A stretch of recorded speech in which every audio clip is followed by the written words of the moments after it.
আসসালামু আলাইকুম সবাইকে। এসএসসি 26 ব্যাচ তোমাদের বায়োলজি ওয়ান শট সিরিজের আজকে দ্বিতীয় ক্লাস। তোমাদের এই সিরিজে তোমাদের সাথে থাকবো আমি আফিয়া অনু। আজকে তোমাদের ক্লাসটা হবে অধ্যায় 4 এর উপর, অর্থাৎ জীবন শক্তি। বেশি কথা না বলে ডিরেক্ট আমি অধ্যায়ে যাবো, কিন্তু তার আগে একটু কথা বলতে চাই, যেহেতু তোমাদের খুবই অল্প সময়। আজকের এই স্লাইডে তোমাদের যে জিনিসগুলো মুখস্থ পড়া বুঝার কিছু নেই, সেই জিনিসগুলো আমি অনেক সুন্দর করে গুছায় আনছি, যাতে করে তুমি যখন খাতায় লিখবা তুমি ডিরেক্ট যদি ওইভাবে পয়েন্ট আপ করে লিখো তুমি নাম্বার পাবা।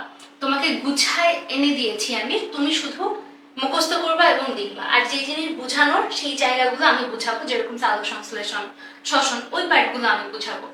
এই ক্লাসে তোমাদের কাজ কি হবে, তোমরা এই ক্লাসটা দেখে তোমাদের কোথাও কোনো গ্যাপ আছে কিনা সেটা আইডেন্টিফাই করার ট্রাই করবা। গ্যাপ যদি কোথাও থাকে সেই জায়গাটুকু মনোযোগ দিয়ে দেখবা, এবং বাকি স্লাইডগুলো শুধুমাত্র মুখস্থ করার জায়গাগুলো যেমন সংজ্ঞা, পদ্ধতি, ধাপ দেখবা এবং সুন্দর করে মুখস্থ করে বা রিভিশন দিয়ে ক্লাসটা শেষ করবা। তো আজকে হলো জীবনী শক্তি। জীবনী শক্তি, এই যে আমাদের ক্লাস, জীবনী শক্তিতে আমরা আসলে মূলত কি করি? জীবনী শক্তির মূল কাজ হলো আমাদের জীবন পরিচালনায় আমাদের যত ধরনের কাজ করতে হয়, এই সব কাজের জন্য আমাদের শক্তির প্রয়োজন হয়। এই শক্তি আমরা কিভাবে পাই, কোত্থেকে পাই, এই শক্তির আসার প্রসেসে সবকিছু আমরা এই অধ্যায়ে জানবো। তো এই অধ্যায়ের শুরুতেই যদি আমরা দেখি, শুরুতে জীবনী শক্তির সাথে সব থেকে মোস্ট রিলেটেড ওয়ার্ডটা হলো এটিপি। জীবনী শক্তি আসে এই এটিপি থেকে। এই এটিপি ভেঙে আমরা শক্তি পাই, আবার আমাদের শক্তি দরকার, যখন শক্তি আমাদের দরকার হয় তখন এই এটিপি তৈরি হয়ে শক্তি শরীরে জমা করে থাকে। তো এই এটিপির ফুল ফর্ম কি? অ্যাডিনোসিন। এই এটিপির ফুল ফর্ম হলো আমাদের অ্যাডিনোসিন ট্রাইফসফেট। এই অ্যাডিনোসিন ট্রাইফসফেট বা এই এটিপির জায়গাটা আমাদের বোর্ড একেবারে শুরুর দিকের একটা পার্ট, যে জীবনী শক্তি ও এটিপির ভূমিকা। এইখান থেকে তোমাদের জানা কি লাগবে, বোঝা কি লাগবে। এইখান থেকে আমাদের যে জিনিসটা জানতে হবে সেটা হলো এটিপি কিভাবে তৈরি হয় এবং এটিপি তৈরি হওয়ার প্রক্রিয়াটা কি, আবার এটিপি থেকে আমরা কিভাবে শক্তি পাই সেই প্রক্রিয়াটা কি। এখানে একটা খুব গুরুত্বপূর্ণ একটা খ আছে, সেটা হলো এটিপিকে কেন জৈব মুদ্রা বলা হয়। আমরা স্টেপ বাই স্টেপ যাব। প্রথম কথা হলো এই চিত্রটা আমাদের বোর্ড একেবারে এই অধ্যায়ের ফার্স্ট পেজের এই চিত্রটা আছে। এই চিত্রটা দিয়ে আমরা কি বুঝি? এই চিত্রটা দিয়ে আমরা বুঝি হলো এই ইন টোটাল জিনিসটাকে আমরা বলতেছি হলো এটিপি। এই এটিপির মাঝে এই যে এতটুকু, এটা হলো আমার অ্যাডেনিন। এটা হলো আমার অ্যাডেনিন। অ্যাডেনিন কি? অ্যাডেনিন হলো আমার এক ধরনের পিউরিন। আমরা যদি ডিএনএ এর অধ্যায়টা পড়ে থাকি, ওইখানে আমরা দেখছি যে পিউরিন হলো এক ধরনের নাইট্রোজেন বেস। সেই নাইট্রোজেন বেসের একটা হলো কি? অ্যাডেনিন। এই এতটুকু হলো আমার অ্যাডেনিন। এই অ্যাডেনিনের সাথে এই যে যুক্ত হচ্ছে, অ্যাডেনিনের সাথে যখন এই জিনিসটা যুক্ত হয়, এটা হলো আমার 5 কার্বন বিশিষ্ট একটা 5 কার্বন বিশিষ্ট একটা যৌগ, যেটার নাম হলো রাইবোজ সুগার। যেটার নাম কি? এই যে রাইবোজ সুগার। 5 কার্বন বিশিষ্ট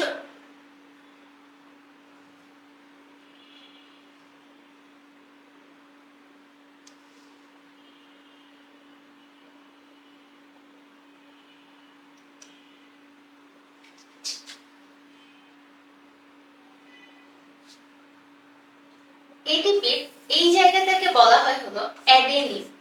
এই জায়গাটাকে আমরা বলা হয় কি? অ্যাডেনিন। অ্যাডেনিনকে, অ্যাডেনিন হলো আমরা ডিএনএ তে পড়ছি পিউরিন এক ধরনের হলো নাইট্রোজেন বেস। সেই পিউরিনের একটা হলো আমার অ্যাডেনিন। এটা হলো আমার সেই নাইট্রোজেন বেস বা ক্ষার। এই অ্যাডেনিনের সাথে এই যে দেখি আমরা যুক্ত হচ্ছে, এই যে যুক্ত হচ্ছে, এটা হলো আমাদের 5 কার্বন যুক্ত একটা যৌগ, যেটার নাম হলো রাইবোজ সুগার। অর্থাৎ এই অ্যাডিনিনের সাথে যখন আমার 5 কার্বন বিশিষ্ট রাইবোজ সুগার যুক্ত হয়, তখন সেটাকে আমরা বলি হলো অ্যাডিনোসিন। সেটাকে আমরা কি বলি? অ্যাডিনোসিন। এই যে দেখি অ্যাডিনিন যখন 5 কার্বন বিশিষ্ট রাইবোজ সুগারের সাথে যুক্ত হচ্ছে, তখন সেটাকে আমরা বলতেছি হলো অ্যাডিনোসিন। এই অ্যাডিনোসিন, এই যে ইন টোটালি অ্যাডিনোসিন, এই যে অ্যাডিনোসিন, এই অ্যাডিনোসিন যখন ফসফেটের সাথে যুক্ত হয়, এই প্রত্যেকটা হলো একটা একটা করে হলো ফসফেট। এখানে কয়টা ফসফেট আছে? 3টা। এই ফসফেট কি? ফসফেট হলো আমার PO4। আমার এই অ্যাডিনোসিনের সাথে যখন ফসফেট যুক্ত হয়, তখন সেটা আমাদের মূলত হলো এটিপি তৈরি করে। কিন্তু এটিপি কি একবারে তৈরি হয় না। অ্যাডিনোসিনের সাথে যখন হয় হলো আমার AMP। AMP মানে কি? AMP মানে হলো অ্যাডিনোসিন মোনোফসফেট। মোনো মানে অ্যাডিনোসিন মোনোফসফেট। মোনো মানে হলো একটা মাত্র ফসফেট আছে। অ্যাডিনোসিনের সাথে একটি ফসফেট যুক্ত হলে সেটাকে আমরা বলি AMP, অ্যাডিনোসিন মোনোফসফেট। এই মোনোফসফেটে যখন আমাদের হলো আরো একটা ফসফেট যুক্ত হবে, এই যে এই মোনোফসফেটের সাথে যখন আমাদের হলো আরো একটা PO4 যুক্ত হবে বা ফসফেট যুক্ত হবে, তখন আমরা সেটাকে বলি হলো ADP। এটা হয়তো ADP অর্থাৎ অ্যাডিনোসিন ডাইফসফেট। ডাইফসফেট মানে হলো দুইটা ফসফেট। এরপরে আমাদের এই অ্যাডিনোসিন ডাইফসফেটের সাথে এটাকে আমরা কি বলতেছি? এটাকে আমরা বলতেছি হলো ADP। এই যে দেখো, আমাদের অ্যাডিনোসিনের সাথে যখন দুইটা ফসফেট ছিল তখন সেটা হয়েছে আমার ADP। এই ADP এর সাথে যখন আমাদের আরো একটা ফসফেট যুক্ত হবে, তখন সেটাকে আমরা বলি হলো ATP। কেন ATP? কারণ অ্যাডিনোসিন ট্রাইফসফেট। এই যে অ্যাডিনোসিনের সাথে তিনটা ফসফেট আছে। ট্রাই মানে হলো তিন, অ্যাডিনোসিনের সাথে তিনটা ফসফেট আছে মানে ট্রাইফসফেট। অর্থাৎ আমরা ATP এর গঠন বুঝে গেলাম। ATP এর গঠন প্রথমে কি? অ্যাডিনিন। অ্যাডিনিন হলো একটা নাইট্রোজেন ক্ষার বা বেস। এই অ্যাডিনিনের সাথে যখন আমাদের 5 কার্বন বিশিষ্ট রাইবোজ সুগার যুক্ত হচ্ছে সেটা আমার হচ্ছে অ্যাডিনোসিন। অ্যাডিনোসিনের সাথে একটা ফসফেট যুক্ত হলে সেটা AMP অর্থাৎ অ্যাডিনোসিন মোনোফসফেট, দুইটা হলে ADP অ্যাডিনোসিন ডাইফসফেট, তিনটা হলে সেটাকে আমরা বলি ATP অ্যাডিনোসিন ট্রাইফসফেট। এইটা হবে হলো ATP। আচ্ছা, এই যে আমার হলো ইন টোটাল প্রসেস, এখানে যে আমাদের ফসফেট যুক্ত হচ্ছে, এই ফসফেট যুক্ত হওয়ার প্রক্রিয়াটাকে বলা হয় হলো আমার ফসফোরাইলেশন। কি বলা হয়? ফসফোরাইলেশন। এটা হলো আমাদের একটা সংজ্ঞা। আমাকে যদি কয়ে আস করে ফসফোরাইলেশন কাকে বলে, আমি ডিরেক্ট বলে দিব অ্যাডিনোসিনের সাথে ফসফেট যুক্ত হওয়ার বিক্রিয়াকে আমাদের কি বলে? ফসফোরাইলেশন বলে। আবার এই যে আমাদের অ্যাডিনোসিনের সাথে ফসফেট যুক্ত হয়ে আমাদের ATP তৈরি করতেছে, আমাদের ATP থেকে মাঝে মাঝে ADP এরও দরকার হয়, আবার AMP এরও দরকার হয়। তার মানে সেখান থেকে ফসফেট বের হয়ে যাবে। ATP থেকে একটা ফসফেট বের হয়ে যাওয়া মানে আমার ADP হচ্ছে অ্যাডিনোসিন ডাইফসফেট। সেখান থেকে আরো একটা ফসফেট বের হয়ে যাওয়া মানে হলো AMP মানে অ্যাডিনোসিন মোনোফসফেট। এই যে ফসফেট বের হয়ে যাচ্ছে, এই ফসফেট বের হয়ে যাওয়ার বিক্রিয়াটাকে আমরা বলি হলো ডিফসফোরাইলেশন। ডি কথাটাই মানে হলো বের হয়ে যাওয়া। আমরা যখন বলছিলাম যে ডিহাইড্রেশন মানে পানি বের হয়ে যাওয়া, তাহলে ডিফসফোরাইলেশন কি? ফসফেট বের হয়ে যাওয়া। অ্যাডিনোসিনের সাথে ফসফেট বিচ্ছিন্ন হওয়ার বিক্রিয়াকে আমরা বলি ডিফসফোরাইলেশন। এই যে অ্যাডিনোসিনের সাথে যখন ফসফেট যুক্ত হচ্ছে, এই যুক্ত হওয়ার জন্য একটা শক্তির দরকার হয়। আবার ATP থেকে যখন একটা ফসফেট বের হয়ে যাচ্ছে তখন সেখানে আবার কিছু শক্তি বের হয়ে যায়। এই যে একটা শক্তি দরকার হচ্ছে বা একটা শক্তি বের হয়ে যাচ্ছে, এই শক্তির পরিমাণটা কত? এই শক্তির পরিমাণটা হলো 7.3 কিলো ক্যালোরি বা 30.55 কিলো জুল। 7.3 কিলো ক্যালোরি বা 30.55 কিলো জুল শক্তি। এই মানটা মনে রাখা লাগবে। কিসের জন্য? এমসিকিউ এর জন্য। এমসিকিউ তে দিবে ATP এর প্রান্তীয় গ্রুপে বা ATP এর প্রান্তীয় গ্রুপে কত শক্তি জমা থাকে। অপশনে থাকবে 7.3 কিলো ক্যালোরি, 7.3 কিলো জুল, তারপরে হলো 30.55 কিলো ক্যালোরি, 30.55 ক্যালোরি। উত্তর কি হবে? 7.3 কিলো ক্যালোরি। আচ্ছা, কিলো ক্যালোরি থেকে কিলো জুলে কিভাবে গেছে? আমরা জানি কি 1 ক্যালোরি সমান হলো 4.2 কিলো জুল। সেখান থেকে গুণ করলে আমরা 30.55 কিলো জুল পাবো। আচ্ছা, এরপরে আসি পরিবেশ থেকে প্রাপ্ত শক্তি জীবের ব্যবহার উপযোগী অঙ্গাণু মাইটোকন্ড্রিয়াল প্লাজম। আচ্ছা, এই কথাটা কি বুঝাইছে? এই কথাটা বুঝাইছে হলো এই যে আমাদের পরিবেশ থেকে আমরা যে শক্তি পাচ্ছি, অর্থাৎ আমরা শক্তি কোথা থেকে পাই? আমরা শক্তি পাই হলো খাদ্য থেকে, রাইট? এই যে আমরা খাদ্য খাচ্ছি, এই খাদ্য কিভাবে আমাদের শক্তিতে কনভার্ট হয়ে আমাদের বডিতে কাজ করতেছে, এই প্রসেসটা যে আমাদের বডির ভিতরে যে হচ্ছে, কোন কোন অঙ্গাণুগুলো আমাদের কাজ করে? মাইটোকন্ড্রিয়া এবং প্লাজমিড। মাইটোকন্ড্রিয়া এবং প্লাজমিড। এখান থেকে আমি যত কিছু বললাম এই 4টা লাইনের মধ্যে প্রথম দুইটা হলো ক, পরের দুইটা হলো আমাদের এমসিকিউ। প্রথম দুইটা কি ক, পরের দুইটা হলো আমার এমসিকিউ। এরপরে এই যে মোস্ট কমন এবং সবথেকে ইম্পর্টেন্ট বোধহয় ক্ষয়ের মধ্যে, এই অধ্যায় থেকে তোমরা দেখবা এটা এতবার আসছে এই খটা। কোশ্চেনটা কি, এটিপি কে কেন রিচার্জেবল ব্যাটারি বলা হয়? এটিপি কে কেন রিচার্জেবল ব্যাটারি বলা হয়? কেন রিচার্জেবল ব্যাটারি বলা হয়? কারণ এটিপি যখন আমাদের বডিতে শক্তির প্রয়োজন হয়, এটিপি নিজে ভেঙে যে ওই যে একটা এটিপি ভাঙলে একটা ফসফেট বের হইলে এই যে 7.3 কিলো ক্যালোরি শক্তি আমার বডিকে দেয়। এভাবে এটিপি নিজে ভেঙে হয় আমাদের শক্তি দেয়। আবার যখন আমরা খাবার খাই সেই শক্তিটা সে আবার এডিপি এর সাথে একটা ফসফেট যুক্ত হয়ে 7.3 কিলো ক্যালোরি শক্তি আমাদের বডিতে জমা রাখে। অর্থাৎ এটা একটা রিচার্জেবল ব্যাটারি। কেন ব্যাটারি কি হয়, আমাদের ফোনের ব্যাটারি আমরা যখন ইউজ করি চার্জ শেষ হয়ে যায়, এরপর আমরা যখন চার্জ দিই সে আবার চার্জ জমা করে রাখে, সেটা আমরা আবার পরে ইউজ করি। এই জন্য যেহেতু এটিপি এর প্রসেসটাও সেম, তাই এটিপি কে বলা হয় হলো একটা রিচার্জেবল ব্যাটারি। এখানে সুন্দর করে গুছায় লিখে দেওয়া আছে, তোমরা পড়ে নিবা, আমি জাস্ট একবার রিডিং করাই দিই। শক্তি সঞ্চয়, যখন কোষ বাইরে থেকে শক্তি পায় যেমন সালোক সংশ্লেষণ বা শ্বসনের মাধ্যমে, তখন সেটি এডিপি এর সাথে একটি অজৈব ফসফেট পিআই, এই যে অজৈব ফসফেটকে এটা দিয়ে লেখে একটা বড় পি তারপরে একটা ছোট হাতের এ, পিআই যুক্ত করে এটিপি তৈরি করে।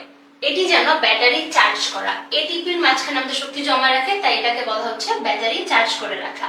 এরপরে হলো কি শক্তির মুক্তি। কোষের যখন শক্তির প্রয়োজন হয় তখন এটিপি এর শেষের দিকের উচ্চ শক্তি সম্পন্ন ফসফেট বন্ধনীটি ভেঙে যায় এবং প্রচুর শক্তি 7.3 কিলো ক্যালোরি বা প্রায় 30.55 কিলো জুল মুক্ত হয়। এটি যেন ব্যাটারি থেকে শক্তি ব্যবহার করে, অর্থাৎ আমাদের যখন শক্তির দরকার হয় তখন সেটা এটিপি ভেঙে আমাদের বডিকে শক্তি দেয়। এই জন্য এটিপি কে বলা হয় কি রিচার্জেবল ব্যাটারি। এটিপি কে আরো দুইটা নামে বলা হয় কি কি, এটিপি কে বলা হয় জৈব মুদ্রা বা শক্তি মুদ্রা, যেহেতু আমাদের জীবন চালানোর সব শক্তি এখানে থাকে তাই এটাকে শক্তি মুদ্রা বা বায়োলজিক্যাল কয়েন বলা হয়। আচ্ছা, এডিপি এবং এটিপি থেকে অর্থাৎ ফার্স্ট পার্টটুকু থেকে সালোক সংশ্লেষণে ঢোকার আগ পর্যন্ত এখানে যতটুকু পড়াইছি এটা তোমাদের অ্যান্সার করার জন্য ক এবং খ যথেষ্ট। তোমরা এই জায়গাটুকু যদি দেখে ফেলো তাহলে তোমাদের একটা খ সিকিউর হয়ে যাচ্ছে, দুইটা ক সিকিউর হয়ে যাচ্ছে, দুইটা এমসিকিউ সিকিউর হয়ে যাচ্ছে। এরপরে আমরা ডিরেক্ট চলে যাব সালোক সংশ্লেষণে। এই এডিপি এই জিনিসগুলো কোথায় হয়? আমরা এটিপি নিচ্ছি, এটিপি দিচ্ছি, এটিপি ভাঙতেছে, এটিপি আবার তৈরি হচ্ছে, এই জিনিসগুলো কোথায় হচ্ছে?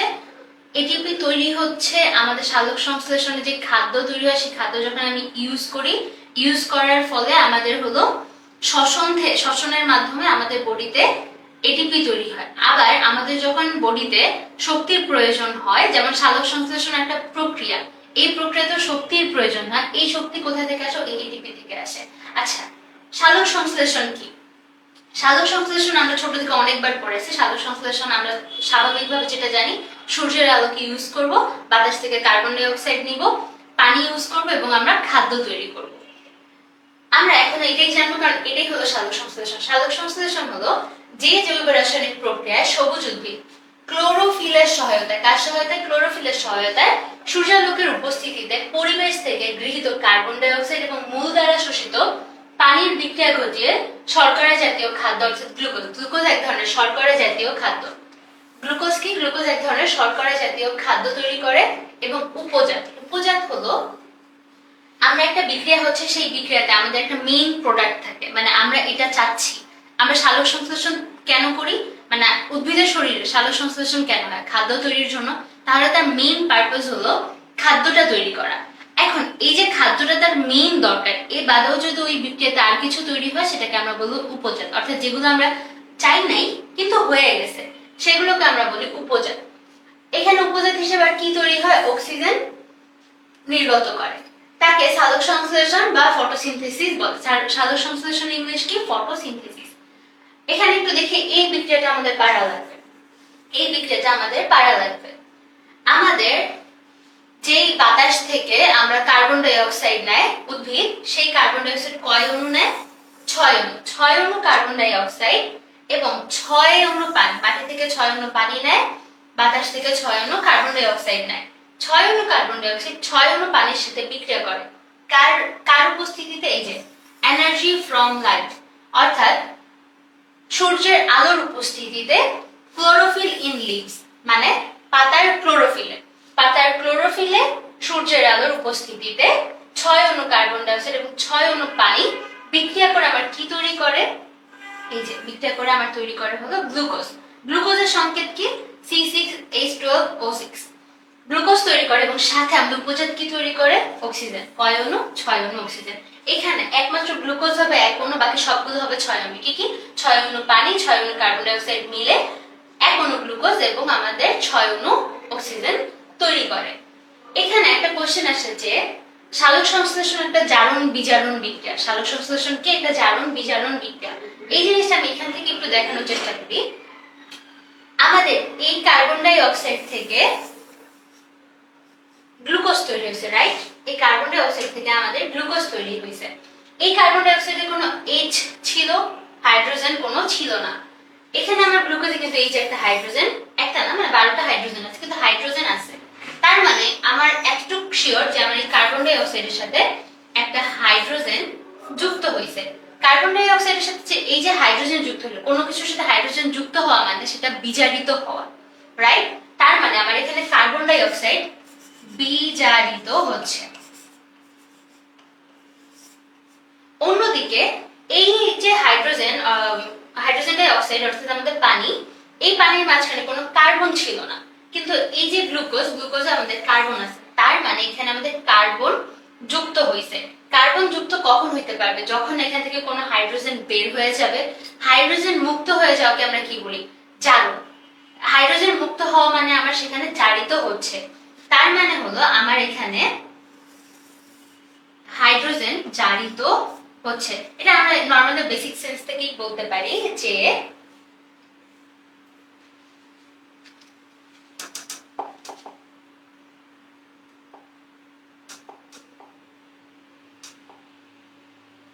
আমরা কি বলতে পারি? আমরা বলতে পারি এটা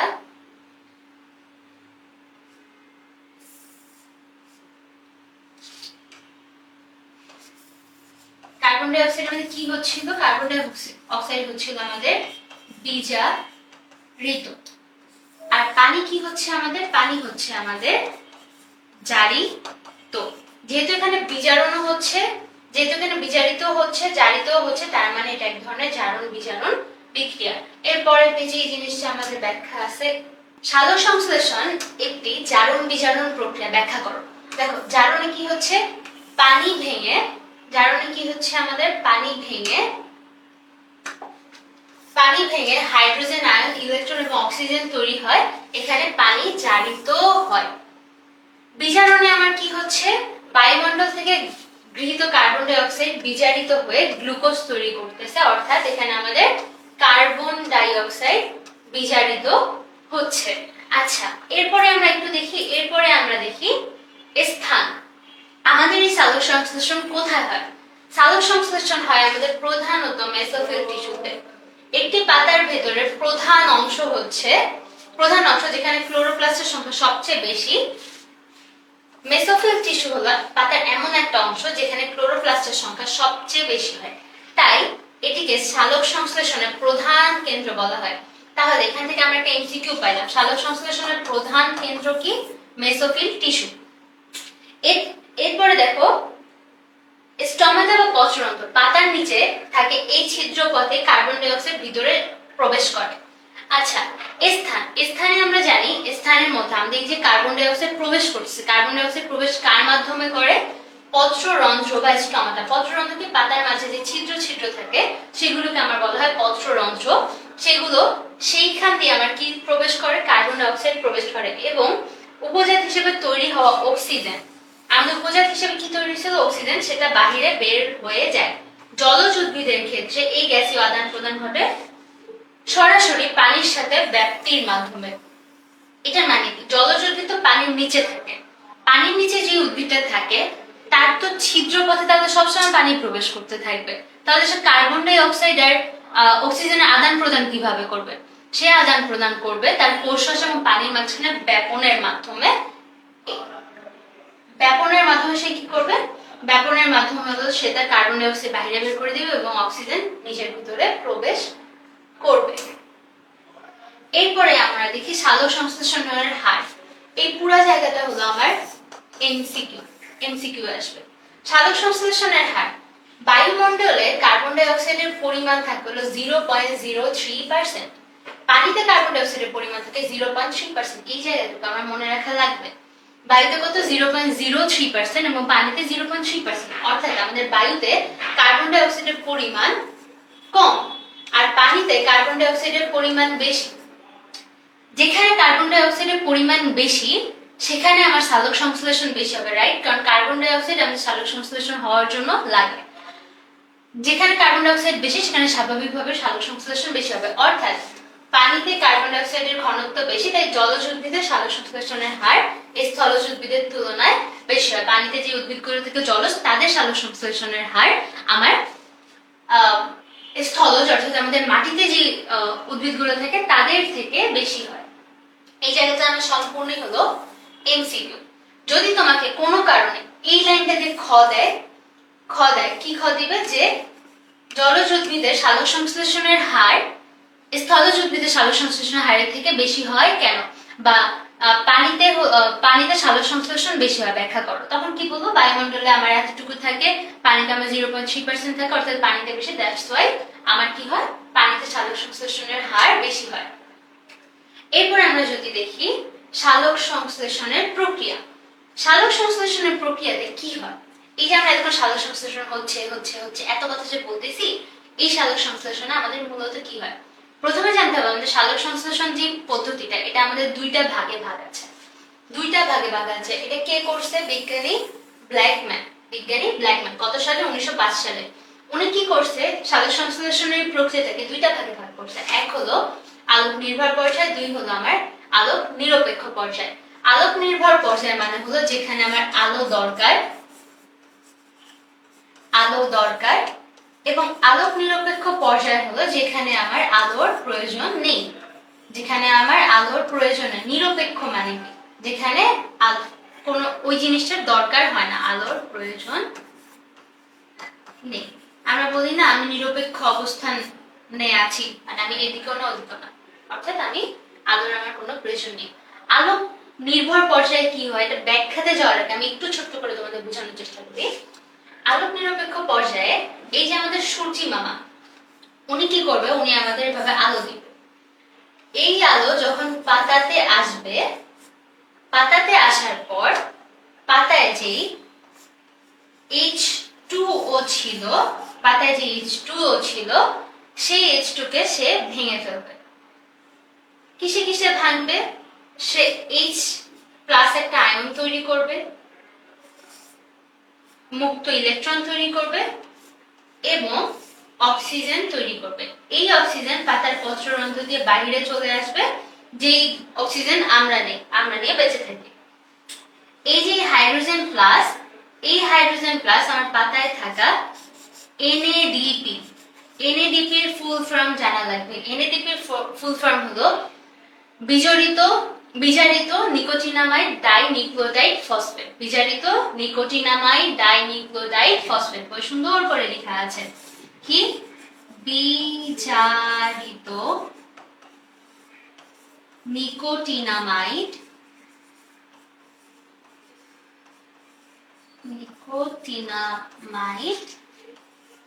dinucleotide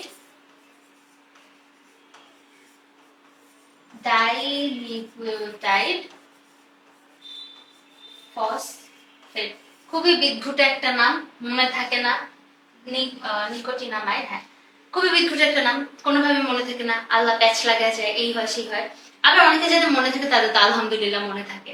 two be very honest, আমি যখন এসএসসি তে ছিলাম আমার এই জিনিসটা কোনোভাবে মনে থাকতো না। আমি হয় নিকোটিনামাইড আগে বলতাম, নিউক্লিওটাইড পরে বলতাম, ডাইট বলতে ভুলে যেতাম। আমার ভাই লিটারালি ঘুমানোর আগে যখনই তার আমার সাথে দেখা যায় তখনই জিজ্ঞাসা করতো NADP ফুল ফর্ম বল। এভাবে করে আমার লাস্টে যে এমন হয়ে গেছিল যে মানে ও কাছে আসলে ও বলার আগে আমি অ্যান্সার বলে দিতাম, কারণ মুখস্থ হয়ে গেছিল, আসলেই আমার কাজ করতো NADP এর অ্যান্সার বল।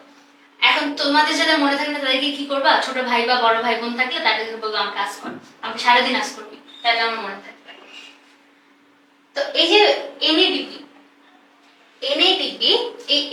অক্সিজেনের সাথে যুক্ত হয়ে তৈরি করে হলো আমার NADH প্লাস H প্লাস। এই জিনিস আমরা একটু পরে দেখতেছি। আর এই ইলেকট্রন থেকে আমাদের কি তৈরি হয়, এই ইলেকট্রনটা বিভিন্ন বিক্রিয়ার মাধ্যমে আমাদের সেই কাঙ্ক্ষিত এটিপি তৈরি হয়। এই প্রসেসে এই জিনিসটাই হয় হলো আমার আলোক নির্ভর প্রক্রিয়া। এই জিনিসটাই আমাদের হয়, এটা আমরা একটু এখন এরপরে পেজে ব্যাখ্যাটা করব। ব্যাখ্যাটা কি দেখি, আলোক নির্ভর পর্যায়। এখানে যা লেখা আছে, আমাকে যদি আলোক নির্ভর পর্যায় বলতে বলে, আমি যেভাবে পয়েন্ট করে লিখি, আমাকে নাম্বার কাটবে না।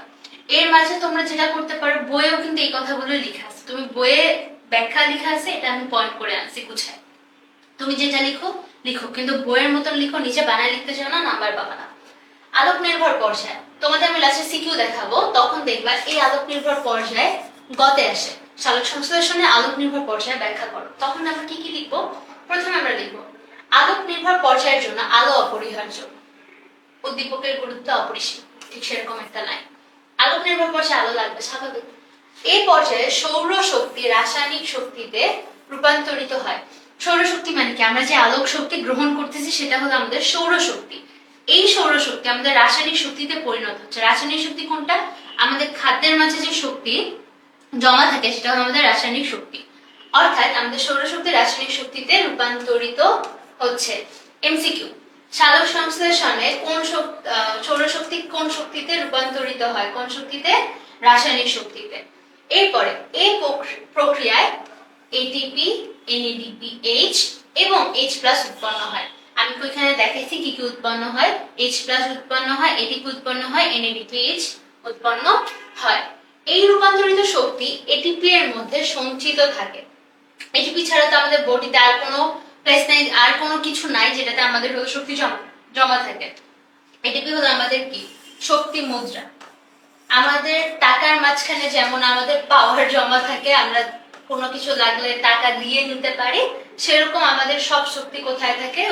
আমাদের জীবের ক্ষেত্রে এটিপি এর মাঝে। 4 নাম্বার, ক্লোরোফিল অণু আলোক রশ্মির ফোটন শোষণ করে। ক্লোরোফিল অণু কি করে? আলোক রশ্মির ফোটন শোষণ করে। যাদের ক্লোরোফিল নেই তাদের কি সালোক সংশ্লেষণ হয়? হয় না। ক্লোরোফিল অণু আলোক রশ্মির ফোটন শোষণ করে এবং শোষণকৃত ফোটন থেকে শক্তি সঞ্চয় করে এডিপি অজৈব ফসফেটের সাথে মিলে। অর্থাৎ কি হচ্ছে? ওই যে এডিপি প্লাস অজৈব ফসফেট মিলে এটিপি তৈরি করতেছে। এটিপি তৈরির এই প্রক্রিয়াকে বলা হয় হলো ফসফোরাইলেশন। এটা আমি মার্ক করে অন্য কালারে নিয়ে আসছি। কেন আসছি? কারণ এটা আমাদের প্রয়োজনীয়। কিসের জন্য প্রয়োজনীয়? এই ব্যাখ্যা লেখার জন্য যেরকম প্রয়োজনীয়, এটা আমাদের জ্ঞানমূলকের জন্য প্রয়োজনীয়। আমরা প্রথমে পড়ছিল ফসফোরাইলেশন, ডিফসফোরাইলেশন, এটা আমার ফটোফসফোরাইলেশন। এটা সূর্যের আলোর উপস্থিতিতে হচ্ছে, সূর্যের আলো ব্যবহার করে, তাই এটার নাম হলো ফটোফসফোরাইলেশন। এটাকে বলা হলো ফসফোরাইলেশন। সূর্যের আলোর উপস্থিতিতে, তাই এটাকে বলা হচ্ছে হলো ফটোফসফোরাইলেশন। এই জিনিসকে আমরা ভুলবো, এই জিনিসকে আমরা প্যাচ লাগাবো। Phosphorylation, photophosphorylation, dephosphorylation. আর হলো কি বলে আমাদের এই যে পানির ফটোলাইসিস, এই জায়গাটা খুব প্যাচ লাগে, যে কোনটা জানি কি ছিল, ভুলবো না আমরা। ফসফোরাইলেশন হলো যুক্ত হওয়া, অজৈব ফসফেট হলো এডিপি এর সাথে যুক্ত হওয়া, অজৈব ফসফেট বের হয়ে যাওয়া হলো ডিফসফোরাইলেশন। সূর্যের আলোর উপস্থিতিতে হলে সেটাকে আমরা বলি ফটোফসফোরাইলেশন। এরপরে হলো সূর্যালোক এবং ক্লোরোফিলের সাহায্যে পানি বিয়োজিত হয়। পানি বিয়োজিত হয়ে তো H+ ইলেকট্রন এবং O2 তৈরি করে। পানি বিয়োজিত হয়ে অক্সিজেন, হাইড্রোজেন আয়ন এবং ইলেকট্রন উৎপন্ন করে। দেখো ওই যে আমি পাতায় যে চিত্রটা দেখালাম, অক্সিজেন, হাইড্রোজেন আয়ন এবং ইলেকট্রন উৎপন্ন করে। এই প্রক্রিয়াকে বলা হয় হলো পানির ফটোলাইসিস। পানির ফটোলাইসিস কেন? দেখো, লাইসিস কথাটার অর্থ হলো ভাঙন। লাইসিস কথাটার অর্থ কি? লাইসিস কথাটার অর্থ হলো ভাঙন, কোনো কিছু ভেঙে যাচ্ছে। এখানে আমাদের কি হচ্ছে? এখানে আমাদের পানি ভেঙে যাচ্ছে না? যেহেতু পানি ভেঙে যাচ্ছে, তাহলে এটাকে আমি কি বলবো? পানির লাইসিস, এটাই তো বলবো, পানির লাইসিস বলবো। এখন এটাকে ফটোলাইসিসই কেন বলবো? কারণ এটা সূর্যের আলোর উপস্থিতিতে হচ্ছে, এই জন্য এটাকে বলা হলো ফটোলাইসিস। সূর্যের আলোর উপস্থিতিতে পানির ভাঙন, পানির ফটোলাইসিস। এই ইন্টার জিনিসটা হয় আমার কোথায়? সালোক সংশ্লেষণের আলোক নির্ভর পর্যায়ে। এখন আমরা জাস্ট এই জিনিসটা যদি লিখে দিই আলোক নির্ভর পর্যায়ে, আমরা 4 এ 4 পাবো। আচ্ছা, 4 এ 4 তো পেয়ে গেলাম। এটা একটা আমি গ এর অ্যান্সার দিলাম, এটা মাঝখানে এমসিকিউ দেখালাম, ক দেখাইলাম, এটাও একটা ক, এটাও একটা ক, জ্ঞানমূলক। আচ্ছা, তাহলে আমার আলোক নির্ভর পর্যায়ে শেষ হয়ে গেল। এরপরে আসে আমার আলোক নিরপেক্ষ পর্যায়ে। আলোক নিরপেক্ষ পর্যায়ে আলোর কোনো প্রয়োজন পড়ে না। আলোর কোনো প্রয়োজন পড়ে না কথাটা ভুল, আলোর প্রত্যক্ষ প্রয়োজন পড়ে না। প্রত্যক্ষ প্রয়োজন কেন পড়ে না? এই আলোক নিরপেক্ষ পর্যায় তখনই হবে যখন আলোর আলোক পর্যায়টা সম্পূর্ণ হবে। আলোক নির্ভর পর্যায় সম্পূর্ণ হওয়ার পর সেই এটিপি নিয়েই কাজ করে আলোক নিরপেক্ষ পর্যায়ে। আমি একটু পরে দেখতেছি, দেখি আলোক নিরপেক্ষ পর্যায়। আলোক নিরপেক্ষ পর্যায়ে আলোর প্রত্যক্ষ কোনো প্রয়োজন পড়ে না, অর্থাৎ সরাসরি আলোর প্রয়োজন পড়ে না। আমার আলোক নির্ভর পর্যায়ে যে এটিপি তৈরি হয়েছে সেটা নিয়ে আমরা এখানে কাজ করবো। অর্থাৎ আমার যদি এখন আলো নাও থাকে, আমার যেহেতু এটিপি তৈরি হয়ে গেছে, সেহেতু আমার হলো এখানে আর আলোর কোনো দরকার নাই। আলোর কোনো প্রত্যক্ষ প্রয়োজন পড়ে না। পরোক্ষ প্রয়োজন পড়ে, হ্যাঁ পড়ে। কিভাবে পড়ে? ওই যে আলোক নির্ভরের প্রয়োজন হয়েছিল। আলোক নির্ভর না হলে আলোক নিরপেক্ষ কখনোই হবে না। এই জন্য এখানে আমার প্রত্যক্ষ প্রয়োজন পড়ে না, পরোক্ষ প্রয়োজন পড়ে। তবে আলোর উপস্থিতিতেও এই প্রক্রিয়া চলতে পারে। অর্থাৎ এই যে দেখো, প্রত্যক্ষ প্রয়োজন পড়ে না, পরোক্ষ পড়ে। অর্থাৎ জিনিসটা কি, আমার আলো না হইলেও চলবে, আলো থাকলে আমার সমস্যা নেই। এই জিনিসটা ওই যে বললাম না নিরপেক্ষ। নিরপেক্ষ মানে কি, আমি আলো থাকলেও আমার কিছু না, আলো আমার যদি নাও থাকে তাও আমার কিছু না, আমি নিরপেক্ষ মানুষ ভাই, এরকম। 2, বায়ুমণ্ডলের কার্বন ডাই অক্সাইড পত্ররন্ধ্রের মধ্যে দিয়ে কোষে প্রবেশ করে। আগে আলোক পর্যায়ে তৈরি হয় এটিপি, এই যেখান থেকে শুরু হয় আলোক নিরপেক্ষ পর্যায়ে। আলোক পর্যায়ে তৈরি হয় এটিপি ও NADPH ও H+ এর সাহায্যে আলোক নিরপেক্ষ পর্যায়ে কার্বন ডাই অক্সাইড, এই যে কার্বন ডাই অক্সাইড প্রবেশ করে, সেই কার্বন ডাই অক্সাইড বিজারিত হয়। কি হয়? বিজারিত হয়ে কার্বোহাইড্রেটে পরিণত হয়। আচ্ছা, তাহলে আমাকে একটা কথা বলো তো, আমাদের যে ইন্টার সালোক সংশ্লেষণ হচ্ছে, এই সালোক সংশ্লেষণে আমাদের ইভেন্চুয়ালি আমরা কি পাইতেছি? খাদ্য, গ্লুকোজ। সেটা কোথায় তৈরি হইতেছে? সেটা তৈরি হচ্ছে আমার আলোক নিরপেক্ষ পর্যায়ে। আলোক নিরপেক্ষ পর্যায়ে এখানে একটা জিনিস তোমাদের এক্সট্রা বলি, সেটা হলো এই যে NADPH+H+ আর ATP, এই দুটাকে একত্রে বলা হয় হলো আত্তীকরণ শক্তি। এই দুটাকে কি বলা হয়? আত্তীকরণ শক্তি। এটা আমাদের এখন লাগবে না, ওইভাবে কোথাও কোনো প্রয়োজন নাই, জানার জন্য জেনে রাখা। এই দুটাকে বলা হয় আত্তীকরণ শক্তি। এই শক্তি, এই যে দেখো, এটিপি এবং NADPH ও H+ এর সাহায্যে কি হয়? এই যে আমাদের কার্বন ডাই অক্সাইড বিজারিত হয়ে কার্বোহাইড্রেটে পরিণত হয়। 3, সবুজ উদ্ভিদে কার্বন ডাই অক্সাইড বিজারণের 3টি গতিপথ আছে। আচ্ছা, এই যে কার্বন ডাই অক্সাইড বিজারিত হচ্ছে, এই বিজারিত হওয়ার 3টা পর্যায়, মানে 3টা প্রক্রিয়া আছে। 3 ভাবে এই কার্বন ডাই অক্সাইড বিজারিত হইতে পারে। এটা বিজ্ঞানীরা তৈরি করছে। এই 3টার নাম কি? ক্যালভিন চক্র, হ্যাচ ও স্ল্যাক চক্র এবং ক্রাসুলিয়ান এসিড বিপাক বা ক্যাম। এটাকে বলা হয় যে ক্যাম, ক্রাসুলিয়ান এসিড বিপাক। কি? ক্যালভিন চক্র, হ্যাচ ও স্ল্যাক চক্র, ক্রাসুলিয়ান এসিড বিপাক। এই যে ক্রাসুলিয়ান এসিড বিপাক হচ্ছে, আচ্ছা ক্রাসুলিয়ান এসিড বিপাক এই যে 3টা পদ্ধতিতে এটা হলো বিভাজিত হচ্ছে। এই 3টা পদ্ধতিতে বিভাজিত হওয়া নিয়ে আমাদের, এটা অনেক বড়, অনেক কমপ্লিকেটেড একটা পদ্ধতি, যেটা নিয়ে আমাদের এসএসসি তে সেরকম কিছুই বলা নেই। এসএসসি তে আমাদের কি বলা আছে? এসএসসি তে আমাদের বলা আছে এই এতটুকু জিনিস যদি কখনো C3 এবং C4 এর মধ্যে পার্থক্য বলে, যদি কখনো C3 কি C4 কি অনুধাবনে দেয়, আমরা এখানে যা আছে তাই লিখে দিব, আমি নাম্বার পাবো, কারণ বইয়ে এতটুকুই আছে। দেখো, ক্যালভিন চক্রের অপর নাম কি বাবা? ক্যালভিন চক্রের অপর নাম হলো C3 গতিপথ। মনে রাখবো, ক্যালভিন চক্রের অপর নাম C3 গতিপথ। আবিষ্কারক কে? ক্যালভিন, বেনসন এবং ব্যাসাম। কত সালে? 1961 সালে। দরকার নাই, মেইনলি দরকার হলো কি ক্যালভিন, বেনসন এবং ব্যাসাম। নামকরণ, এই চক্রের নাম C3 কেন? Most important. এমসিকিউ বলো, ক বলো, C3 বলতে বলো, সবকিছুর জন্য এই লাইনটা অনেক ইম্পর্টেন্ট। এখানে এই যে ইন্টার প্রক্রিয়াটা হয়, এখানে অনেকগুলো বিক্রিয়া হয়, অনেকগুলো বিক্রিয়াতে অনেক পদার্থ তৈরি হয়, কিন্তু সবগুলো পদার্থ না স্থায়ী থাকে না, বারবার ভেঙে যায়। কিন্তু এখানে প্রথম একটা স্থায়ী পদার্থ তৈরি হয়, সেটার নাম হলো 3 কার্বন বিশিষ্ট ফসফোগ্লিসারিক অ্যাসিড। এটাকে আমরা বলি হলো 3 ফসফোগ্লিসারিক অ্যাসিড। 3-ফসফোগ্লিসারিক acid 3PGA। এগুলো আমরা এইচএসসি তে অনেক ডিটেইলস পড়ব, আমাদের এখন দরকার নেই জানার বুঝার। আমি শুধু এখন নামটা মনে রাখবো। আমরা এটা দিয়ে মনে রাখতে পারি। এটা কেন লিখলাম, শর্ট ফর্ম থেকে আমাদের ফুল ফর্ম মনে রাখা ইজি। 3PGA 3 কার্বন বিশিষ্ট ফসফো, জি দিয়ে গ্লিসারিক, এ দিয়ে অ্যাসিড 3PGA। এটাকে শর্ট ফর্মে কিন্তু বিজ্ঞানও 3PGA বলে, এমন না যে আমি শর্ট ফর্ম বানাই দিয়েছি। এটা হলো কি 3-ফসফোগ্লিসারিক অ্যাসিড। এটাতে যেহেতু 3 কার্বন বিশিষ্ট একটা যৌগ, প্রথম স্থায়ী পদার্থ, তাই এটাকে বলা হয় কি C3। কোন কোন উদ্ভিদে C3 হয়? যেসব উদ্ভিদে এই চক্র সম্পন্ন হয় তাদেরকে C3 উদ্ভিদ বলে। এটা তো গেল অধিকাংশ উদ্ভিদে এই প্রকৃতি, আমাদের অধিকাংশ উদ্ভিদে এই প্রকৃতি। দুই হলো আমার হ্যাচ ও স্ল্যাগ চক্র। হ্যাচ ও স্ল্যাগ চক্রকে আমরা বলি হলো C4 গতিপথ। C4 গতিপথের আবিষ্কারক এমডি হ্যাচ এবং সিআর স্ল্যাগ। নামকরণ কেন C4 হইছে? নামকরণ C4 হইছে কারণ এইখানে একটা প্রথম স্থায়ী পদার্থ আছে যেটার নাম হলো 4-অক্সালো অ্যাসিড। 4-অক্সালো অ্যাসিটিক অ্যাসিড। দেখো 4 কার্বন বিশিষ্ট অক্সালো অ্যাসিটিক অ্যাসিড। এটা 4 কার্বন বিশিষ্ট অক্সালো অ্যাসিটিক অ্যাসিড। এইটার কারণে এটা যেহেতু 4 কার্বন বিশিষ্ট, তাই এটাকে বলা হয় হলো C4 উদ্ভিদ বা C4 চক্র। আমাদের এই দুটো স্থায়ী মনে রাখা লাগবে। প্রথমটা কি 3-ফসফোগ্লিসারিক অ্যাসিড, পরেরটা হলো 4 কার্বন বিশিষ্ট অক্সালো অ্যাসিটিক অ্যাসিড। তাই একে C4 গতিপথ বলা হয়। উদাহরণ মোস্ট ইম্পর্টেন্ট, এমসিকিউ আসবে আসবে আসবে। অভিন্ন বোর্ড হইলে মানে ভিন্ন ভিন্ন বোর্ডের কোশ্চেন হইলে একটা কথা ছিল, বলতে পারতাম কোথাও না কোথাও এই কোশ্চেনটা আসে, আর কোনো না কোনো বোর্ডে আসে, আজকে হোক কালকে হোক, কখনো না কখনো এই কোশ্চেনটা আসবে। যেহেতু অভিন্ন বোর্ড হইতে পারে তোমাদের, খুব সম্ভবত, আমি শিওর না, যেহেতু তোমাদের অভিন্ন বোর্ড, তো বলতে পারতেছি না আসলে কোনটা দিবে। কিন্তু এই জিনিসটা কমন পড়ার মতন একটা এমসিকিউ এই অধ্যায় থেকে। নিচের কোনটাই C4 উদ্ভিদ বলে অনেকগুলো অপশন দিবে, আম গাছ, জাম, ভুট্টা।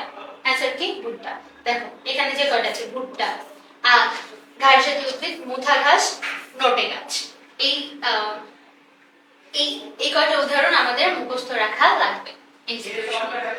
আচ্ছা, এরপরে আমাদের সালোক সংশ্লেষণে ক্লোরোফিলের ভূমিকা। এই পার্টগুলো বাবা আমার পড়ানোর কিছু নাই, আমি জাস্ট তোমাদের এখান থেকে মার্ক করে দিব কোন কোন জিনিস দেখানো লাগবে। বই এত বড় বড় করে প্যারা লেখা আছে, আমি এগুলো ভাগ করে এনে দিছি।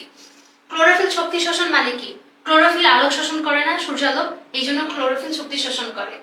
পুনর্গঠন, এই যে দেখো, সালোক সংশ্লেষণ ক্ষমতা বজায় রাখার জন্য ক্লোরোপ্লাস্ট উপাদানগুলো নিয়মিত এবং দ্রুত পুনর্গঠিত হওয়া প্রয়োজন। আচ্ছা,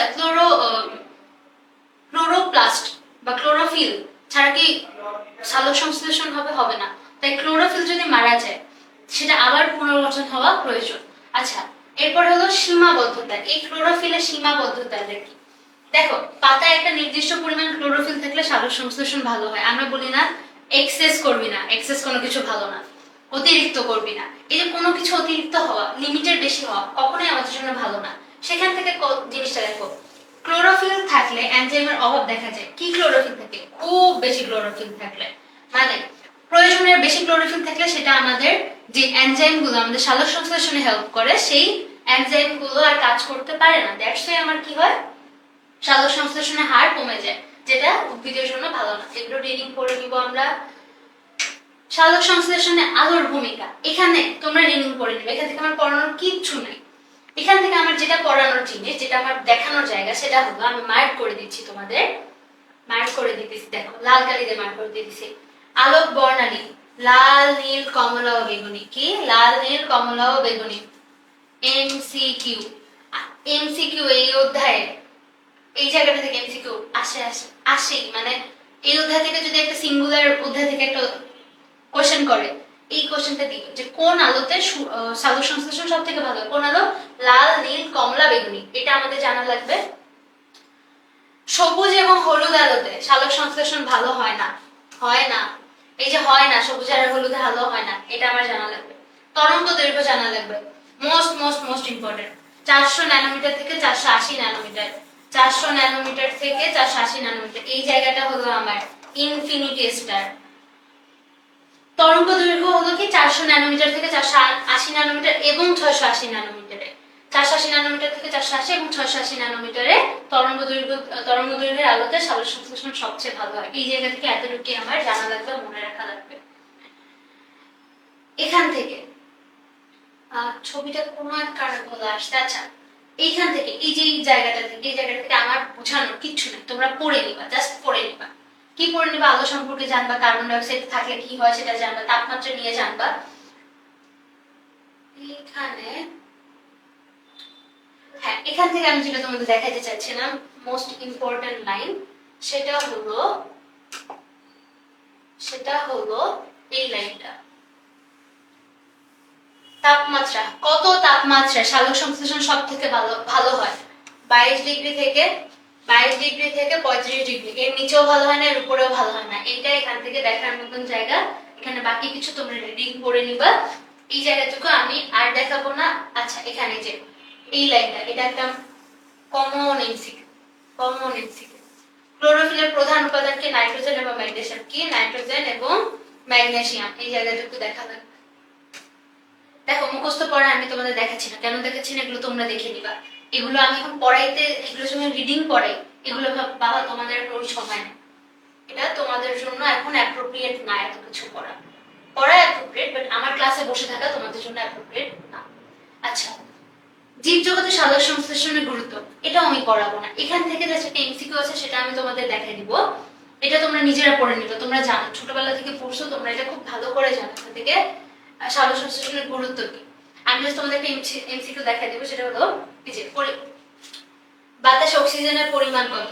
20.95%। এমসিকিউ আসবে 20.95%। কার্বন ডাই অক্সাইডের বাতাসের পরিমাণ কত? এটা আমরা আগেই পড়ছি, 0.033%। এখান থেকে এতটুকুই দেখবো আমরা। তোমরা রিডিং করবা, কারণ এটা যদি লিখতে দেয় ঘয়ের জন্য, এগুলো কিন্তু ঘয়ে লিখতে দেয়, এগুলো কিন্তু ঘয়ের জন্য, যেগুলো মুখস্থ দেখে এগুলো তোমরা পড়বা। আমি জাস্ট তোমাদের দেখাই দিচ্ছি, যেগুলো মানে দেখাই লাগবে। আমি যদি কোনো কারণে একটু ধর সিকিউ স্কিপ করিও, আমি তোমাদের এটা সাজেস্ট করবো না স্কিপ করা। যদি করিও, আমার এমসিকিউ তে স্কিপ করার কোনো ওয়ে নেই, আমি এমসিকিউর জায়গাগুলো দেখাচ্ছি। এরপরে আছে আমাদের একেবারে নিউ টপিক। আচ্ছা, তোমরা কি একটা জিনিস খেয়াল করছো? আমি সালোক সংশ্লেষণ শেষ করে ফেলছি। আমি যখন তোমাদের এমসিকিউ দেখাবো, সিকিউ দেখাবো, তোমরা দেখবা আমি তোমাদের পড়ায় ফেলছি, আমি জাস্ট কোয়েশ্চেন গুলো দেখো। আমরা শ্বসনে চলে আসছি। শ্বসনে আমাদের কি হয়? শ্বসন হলো আমাদের মূলত, আমরা এই যে আমাদের সালোক সংশ্লেষণ হচ্ছে আমাদের উদ্ভিদ সেই খাদ্য নিজে খায় এবং উদ্ভিদ থেকে খাদ্য নিয়ে আমরাও খাই। এই যে আমরা খাদ্য গ্রহণ করতেছি, এই খাদ্য গ্রহণের পর সেটা কি হয়? সেটা শক্তিতে রূপান্তরিত হয়। কিভাবে সেটা শক্তিতে রূপান্তরিত হয়, সেই প্রসেসটাই হলো আমার শ্বসন। অক্সিজেনের সহযোগে খাদ্যদ্রব্য জারিত হয়ে শক্তি ও কার্বন ডাই অক্সাইড উৎপন্ন হওয়ার প্রক্রিয়াকে শ্বসন বলে। মুখস্থ করে ফেলবো। কিসের জন্য? কয়ের জন্য। প্লাস শ্বসন নিয়ে যখনই লিখতে যাবো আমরা, আচ্ছা আমরা যখনই কোনো কিছু নিয়ে লিখতে যাব, প্রথমে ওই জিনিসটার একটা সংজ্ঞাটা লিখে নিব। সালোক সংশ্লেষণ নিয়ে লিখতে যাব, সালোক সংশ্লেষণ কাকে বলে লিখবো। শ্বসন লিখতে যাব, শ্বসন কাকে বলে লিখে নিব। সংজ্ঞাগুলো আমাদের লাগবে, সংজ্ঞা ভুল করবে না, নিজে বানায় তো লিখতে ভুলেও যাবে না, মার্ক সবার আগে ওইখানে থাকবে। শ্বসন। এরপরে দেখো, সালোক সংশ্লেষণের সময় উদ্ভিদ সৌরশক্তিকে শর্করা জাতীয় খাদ্যবস্তুর মধ্যে স্থিতিশক্তি রূপে সঞ্চয় করে রাখে। কোনটা? ওই যে আমাদের সালোক সংশ্লেষণে যে খাদ্য তৈরি হয়েছিল সেই শক্তি। শ্বসনের সময় জীবদেহে এই স্থিতিশক্তির রাসায়নিক শক্তি হিসেবে তাপরূপে মুক্ত এবং জীবের বিভিন্ন শরীরবৃত্তীয় কাজের জন্য প্রয়োজনীয় শক্তি যোগায়। খাদ্যগুলো ভেঙে একটা বিক্রিয়ার মাধ্যমে, একটা প্রক্রিয়ার মাধ্যমে আমাদের বডির জন্য শক্তি দেয়। শর্করা জাতীয় খাদ্যবস্তু ছাড়াও প্রোটিন, ফ্যাট বিভিন্ন জৈব অ্যাসিডে পরিণত হয় এবং পরে জারিত হয়ে এটিপিতে রূপান্তরিত হয়। শর্করা তো ডিরেক্ট এটিপিতে হচ্ছে, কিন্তু শর্করা বাদে আমাদের যে বাকিগুলো আছে প্রোটিন, ফ্যাট, এগুলো কিভাবে? এগুলো হলো আমার প্রথমে আমাদের প্রথমে ভাঙার পর আমার এটিপিতে ধরে। ভাঙেটা কেন আমি বলে আটকে গেলাম, কারণ এই জিনিসটা এই অধ্যায়ের জন্য না, এটা পরিপাকে আমি তোমাদের পড়াবো। শ্বসন হলো সাধারণ তাপমাত্রায় জীবদেহের প্রতিটি কোষে দিবারাত্রি 24 ঘন্টা। এমসিকিউ, শ্বসন কতক্ষণ হয়? সারাদিন হয়। শ্বসন কোথায় হয়? যে কোনো সজীব কোষে, সব সজীব কোষে শ্বসন হয়। সজীব কোষ মানে শ্বসন হবে কোথায় হয়? সাইটোপ্লাজম আর মাইটোকন্ড্রিয়াতে। এগুলো কিন্তু এমসিকিউ, এই দুইটা হলো এমসিকিউ। শ্বসনের দুইটা প্রকারভেদ আছে। কি কি? অবাধ শ্বসন, সবাধ শ্বসন, অবাধ শ্বসন। সবাধ শ্বসন কি? যেখানে অক্সিজেনের প্রয়োজন হয়। অবাধ শ্বসন কি? যেখানে অক্সিজেনের প্রয়োজন হয় না। অক্সিজেনের প্রয়োজনীয়তার উপর ভিত্তি করে শ্বসনকে দুই ভাগে ভাগ করা হয়। কি কি? সবাত শ্বসন, আরেকটা হলো অবাত শ্বসন। আমরা পরে দেখবো। আমরা সবাত শ্বসনটাকে দেখেছি। সবাত শ্বসনের অক্সিজেনের উপস্থিতিতে হয়। এখানে কি কি হয় দেখো। যে শ্বসন প্রক্রিয়া অক্সিজেনের প্রয়োজন হয় এবং শ্বসন বস্তু শর্করা, প্রোটিন, লিপিড সম্পূর্ণভাবে জারিত হয় হয়ে কার্বন ডাই অক্সাইড, পানি এবং বিপুল পরিমাণ শক্তি উৎপন্ন করে, তাকে সবাত শ্বসন বলে। আচ্ছা, সবাত শ্বসন আমার মূলত কি হয়? অক্সিজেনের প্রয়োজন মাস্ট হয় এবং কি হয়, এখানে আমার যেই পদার্থগুলো, আমার খাদ্যবস্তুগুলো সম্পূর্ণরূপে জারিত হয়। অবাত শ্বসন আমার সম্পূর্ণরূপে জারিত হয় না। সবাত শ্বসনের সম্পূর্ণরূপে জারিত হয়, মানে সেটা কোনো কিছু বাদ রাখে না, পুরোপুরি ভেঙে যায়। ভেঙে কি হয়? কার্বন ডাই অক্সাইড তৈরি করে, যেটা আমরা নিঃশ্বাসের মাধ্যমে বের করে দিই। পানি তৈরি করে এবং আমাদের বিপুল পরিমাণ শক্তি তৈরি করে, যেটা আমাদের অ্যাকচুয়ালি যেটার জন্য শ্বসন হচ্ছে। কিসের জন্য শ্বসন হচ্ছে? এই শক্তির জন্য আমাদের শ্বসন হচ্ছে। বৈশিষ্ট্য, এটা অধিকাংশ উদ্ভিদ ও প্রাণীর স্বাভাবিক শ্বসন প্রক্রিয়া। মানে বেশিরভাগ উদ্ভিদ এবং প্রাণীর স্বাভাবিক শ্বসন প্রক্রিয়া কি আমার? সবাত শ্বসন। সবাত শ্বসনের এই রাসায়নিক বিক্রিয়া, সবাত শ্বসন আমরা যখন দেখবো, রাসায়নিক বিক্রিয়া যদি না লিখি নাম্বার কাটা। সবাত শ্বসনে কি হয়, আমার ওই যে গ্লুকোজ, এই যে আমাদের সেই খাদ্য, এই গ্লুকোজটা 6 অণু অক্সিজেনের উপস্থিতিতে, 6 অণু অক্সিজেনের সাথে বিক্রিয়া করে বিভিন্ন এনজাইমের উপস্থিতিতে ভেঙে 6 অণু কার্বন ডাই অক্সাইড, 6 অণু পানি এবং শক্তি তৈরি করে। ইম্পর্টেন্ট জায়গা কি? ইম্পর্টেন্ট জায়গা হলো কতটুকু শক্তি তৈরি করে। দেখো ইম্পর্টেন্ট জায়গা, ইনফিনিটি স্টার। ইম্পর্টেন্ট জায়গা হলো 686 কিলো ক্যালোরি পার মোল, পার মোলে। আচ্ছা, একটা এমসিকিউ যদি তোমাদের পেঁচায়, 2 মোল গ্লুকোজের জন্য কতটুকু শক্তি তৈরি হবে, তুমি কি করবা? এটা গুণ করে দিবা। এটা বুঝো, এটা পার মোল, মানে 1 মোলের জন্য 686 কিলো ক্যালোরি তৈরি হয়। 2 মোল বললে আমি গুণ করে দিব, 3 মোল বললে আমি 3 দিয়ে গুণ করে দিব, হাফ মোল বললে কি করব? হাফ করে দিব। এটার জন্য মাথায় থাকে। এই ধরনের কোশ্চেন আগে কখনো আসে না, কিন্তু কোশ্চেন পেঁচাইতে পারে তোমাদের বেলায়। হুনুস, জেনে রাখো। পার মোলে আমার কি হয়? 686 কিলো ক্যালোরি হয়। এটা আমাদের মুখস্থ রাখা লাগবে। এই বিক্রিয়াটি মুখস্থ রাখা লাগবে। কি? 1 অণু গ্লুকোজ 6 অণু অক্সিজেনের সাথে বিক্রিয়া করে 6 অণু কার্বন ডাই অক্সাইড, 6 অণু পানি তৈরি করে। শক্তির পরিমাণ মোস্ট ইম্পর্টেন্ট। এমসিকিউ, সিকিউ সবকিছুর জন্য এটা ইম্পর্টেন্ট। এমসিকিউ জন্য আমি দেখাচ্ছি। সবাত শ্বসন আমার কয় অণু এটিপি তৈরি হয়? আমরা এটিপি চাচ্ছিলাম। কয় অণু এটিপি তৈরি হয়? 38টি এটিপি তৈরি হয়। 38টি এটিপি তৈরি হয়। অবাত শ্বসন আমার হবে 2টা। দেখো পার্থক্যগুলো মাথায় নাও। সবাত শ্বসনে হয় হলো আমার 38টা, অবাত শ্বসনে হয় হলো আমার 2টা। সবাত শ্বসনের আবার 4টা ধাপ আছে। কি কি ধাপ? গ্লাইকোলাইসিস, অ্যাসিটাইল কোয়ের সৃষ্টি, ক্রেবস চক্র, ইলেকট্রন প্রবাহ, ইলেকট্রন প্রবাহ। আচ্ছা, এই 4টা ধাপে, এই 4টা ধাপ একটা একটা করে ধাপ হয়ে হয়ে হয়ে আমার সবাত শ্বসন সবাত শ্বসন সম্পন্ন হয়। প্রথম ধাপ হলো আমার গ্লাইকোলাইসিস। গ্লাইকোলাইসিসে কি হয় বাবা? গ্লাইকোলাইসিসে আমার 1 অণু গ্লুকোজ, যেটাকে আমরা ভাঙতে চাচ্ছি, আমার ওই 1 অণু গ্লুকোজ ভেঙে 2 অণু পাইরুভিক অ্যাসিড তৈরি করে। কি তৈরি করে? 1 অণু গ্লুকোজ হলো আমার জারিত হয় এবং 2 অণু পাইরুভিক অ্যাসিড তৈরি করে। গ্লুকোজের সংকেত মনে রাখা লাগবে, পাইরুভিক অ্যাসিডের সংকেত মনে রাখা লাগবে। পাইরুভিক অ্যাসিডের সংকেত কি? C3H4O3। 1 অণু গ্লুকোজ থেকে 2 অণু পাইরুভিক অ্যাসিড তৈরি করে। এইটাই হয় কি আমার গ্লাইকোলাইসিস। গ্লাইকোলাইসিস আমার কোথায় হয়? সাইটোপ্লাজমে হয় এবং এখানে অক্সিজেনের কোনো প্রয়োজন হয় না। ম্যান্ডেট, প্রত্যেকটা পয়েন্ট প্রয়োজনীয়, প্রত্যেকটা পয়েন্ট এমসিকিউর জন্য প্রয়োজনীয়, লেখার জন্য প্রয়োজনীয়। সাইটোপ্লাজম হয়, অক্সিজেনের কোনো প্রয়োজন হয় না। কি তৈরি হয়? 2 অণু পাইরুভিক অ্যাসিড। এটা ছাড়া এখানে কি তৈরি হয়? দেখো দেখো, নোট করো। এটা ছাড়া এখানে কি তৈরি হয়? 2 অণু এটিপি, 2টা এটিপি তৈরি হয় এবং 2টা NADPH প্লাস H প্লাস তৈরি হয়। 2টা এটিপি, 2টা NADH প্লাস H প্লাস তৈরি হয়। তাহলে আমি এখানে কি পেলাম? 2টা এটিপি, 2টা NADH প্লাস H প্লাস তৈরি হয়। নোট করে নাও যে 2টা এটিপি, 2টা NADH প্লাস, 2টা এটিপি, 2টা NADH প্লাস H প্লাস। আচ্ছা, এরপরে ধাপ হলো আমার অ্যাসিটাইল কোয়ের সৃষ্টি। অ্যাসিটাইল কোয়ে কি হয়? ওই যে আমার গ্লাইকোলাইসিসে যে পাইরুভিক অ্যাসিড ছিল, এই পাইরুভিক অ্যাসিড ভেঙে যাবে এবং আমাদের অ্যাসিটাইল কোয়ে তৈরি করবে। দেখো, গ্লাইকোলাইসিস ধাপে তৈরি হওয়া প্রতি অণু পাইরুভিক অ্যাসিড থেকে 1 অণু অ্যাসিটাইল কোয়ে তৈরি হয়। আচ্ছা এখানে কয় অণু হয়েছিল, এখানে 2 অণু পাইরুভিক অ্যাসিড তৈরি হয়েছিল, তাহলে আমার অ্যাসিটাইল কোয়ে কয় অণু অ্যাসিটাইল কোয়ে তৈরি হবে, 2 অণু অ্যাসিটাইল কোয়ে তৈরি হবে, কারণ প্রত্যেক অণু থেকে 1 অণু করে অ্যাসিটাইল কোয়ে তৈরি হয়। এটা ছাড়া কি তৈরি হয়, 1 অণু করে কার্বন ডাই অক্সাইড তৈরি হয় এবং 1 অণু করে NADH+ H+ উৎপন্ন হয়। আমাকে বলো তো এটাতে 1 অণুর হিসাব বললো, অ্যাসিটাইল কোয়ে ইন টোটালি কয়টা করে হয়, নোট করো। মোট মানে টোটাল অ্যাসিটাইল কোয়ে হবে হলো দুইটা আমার হলো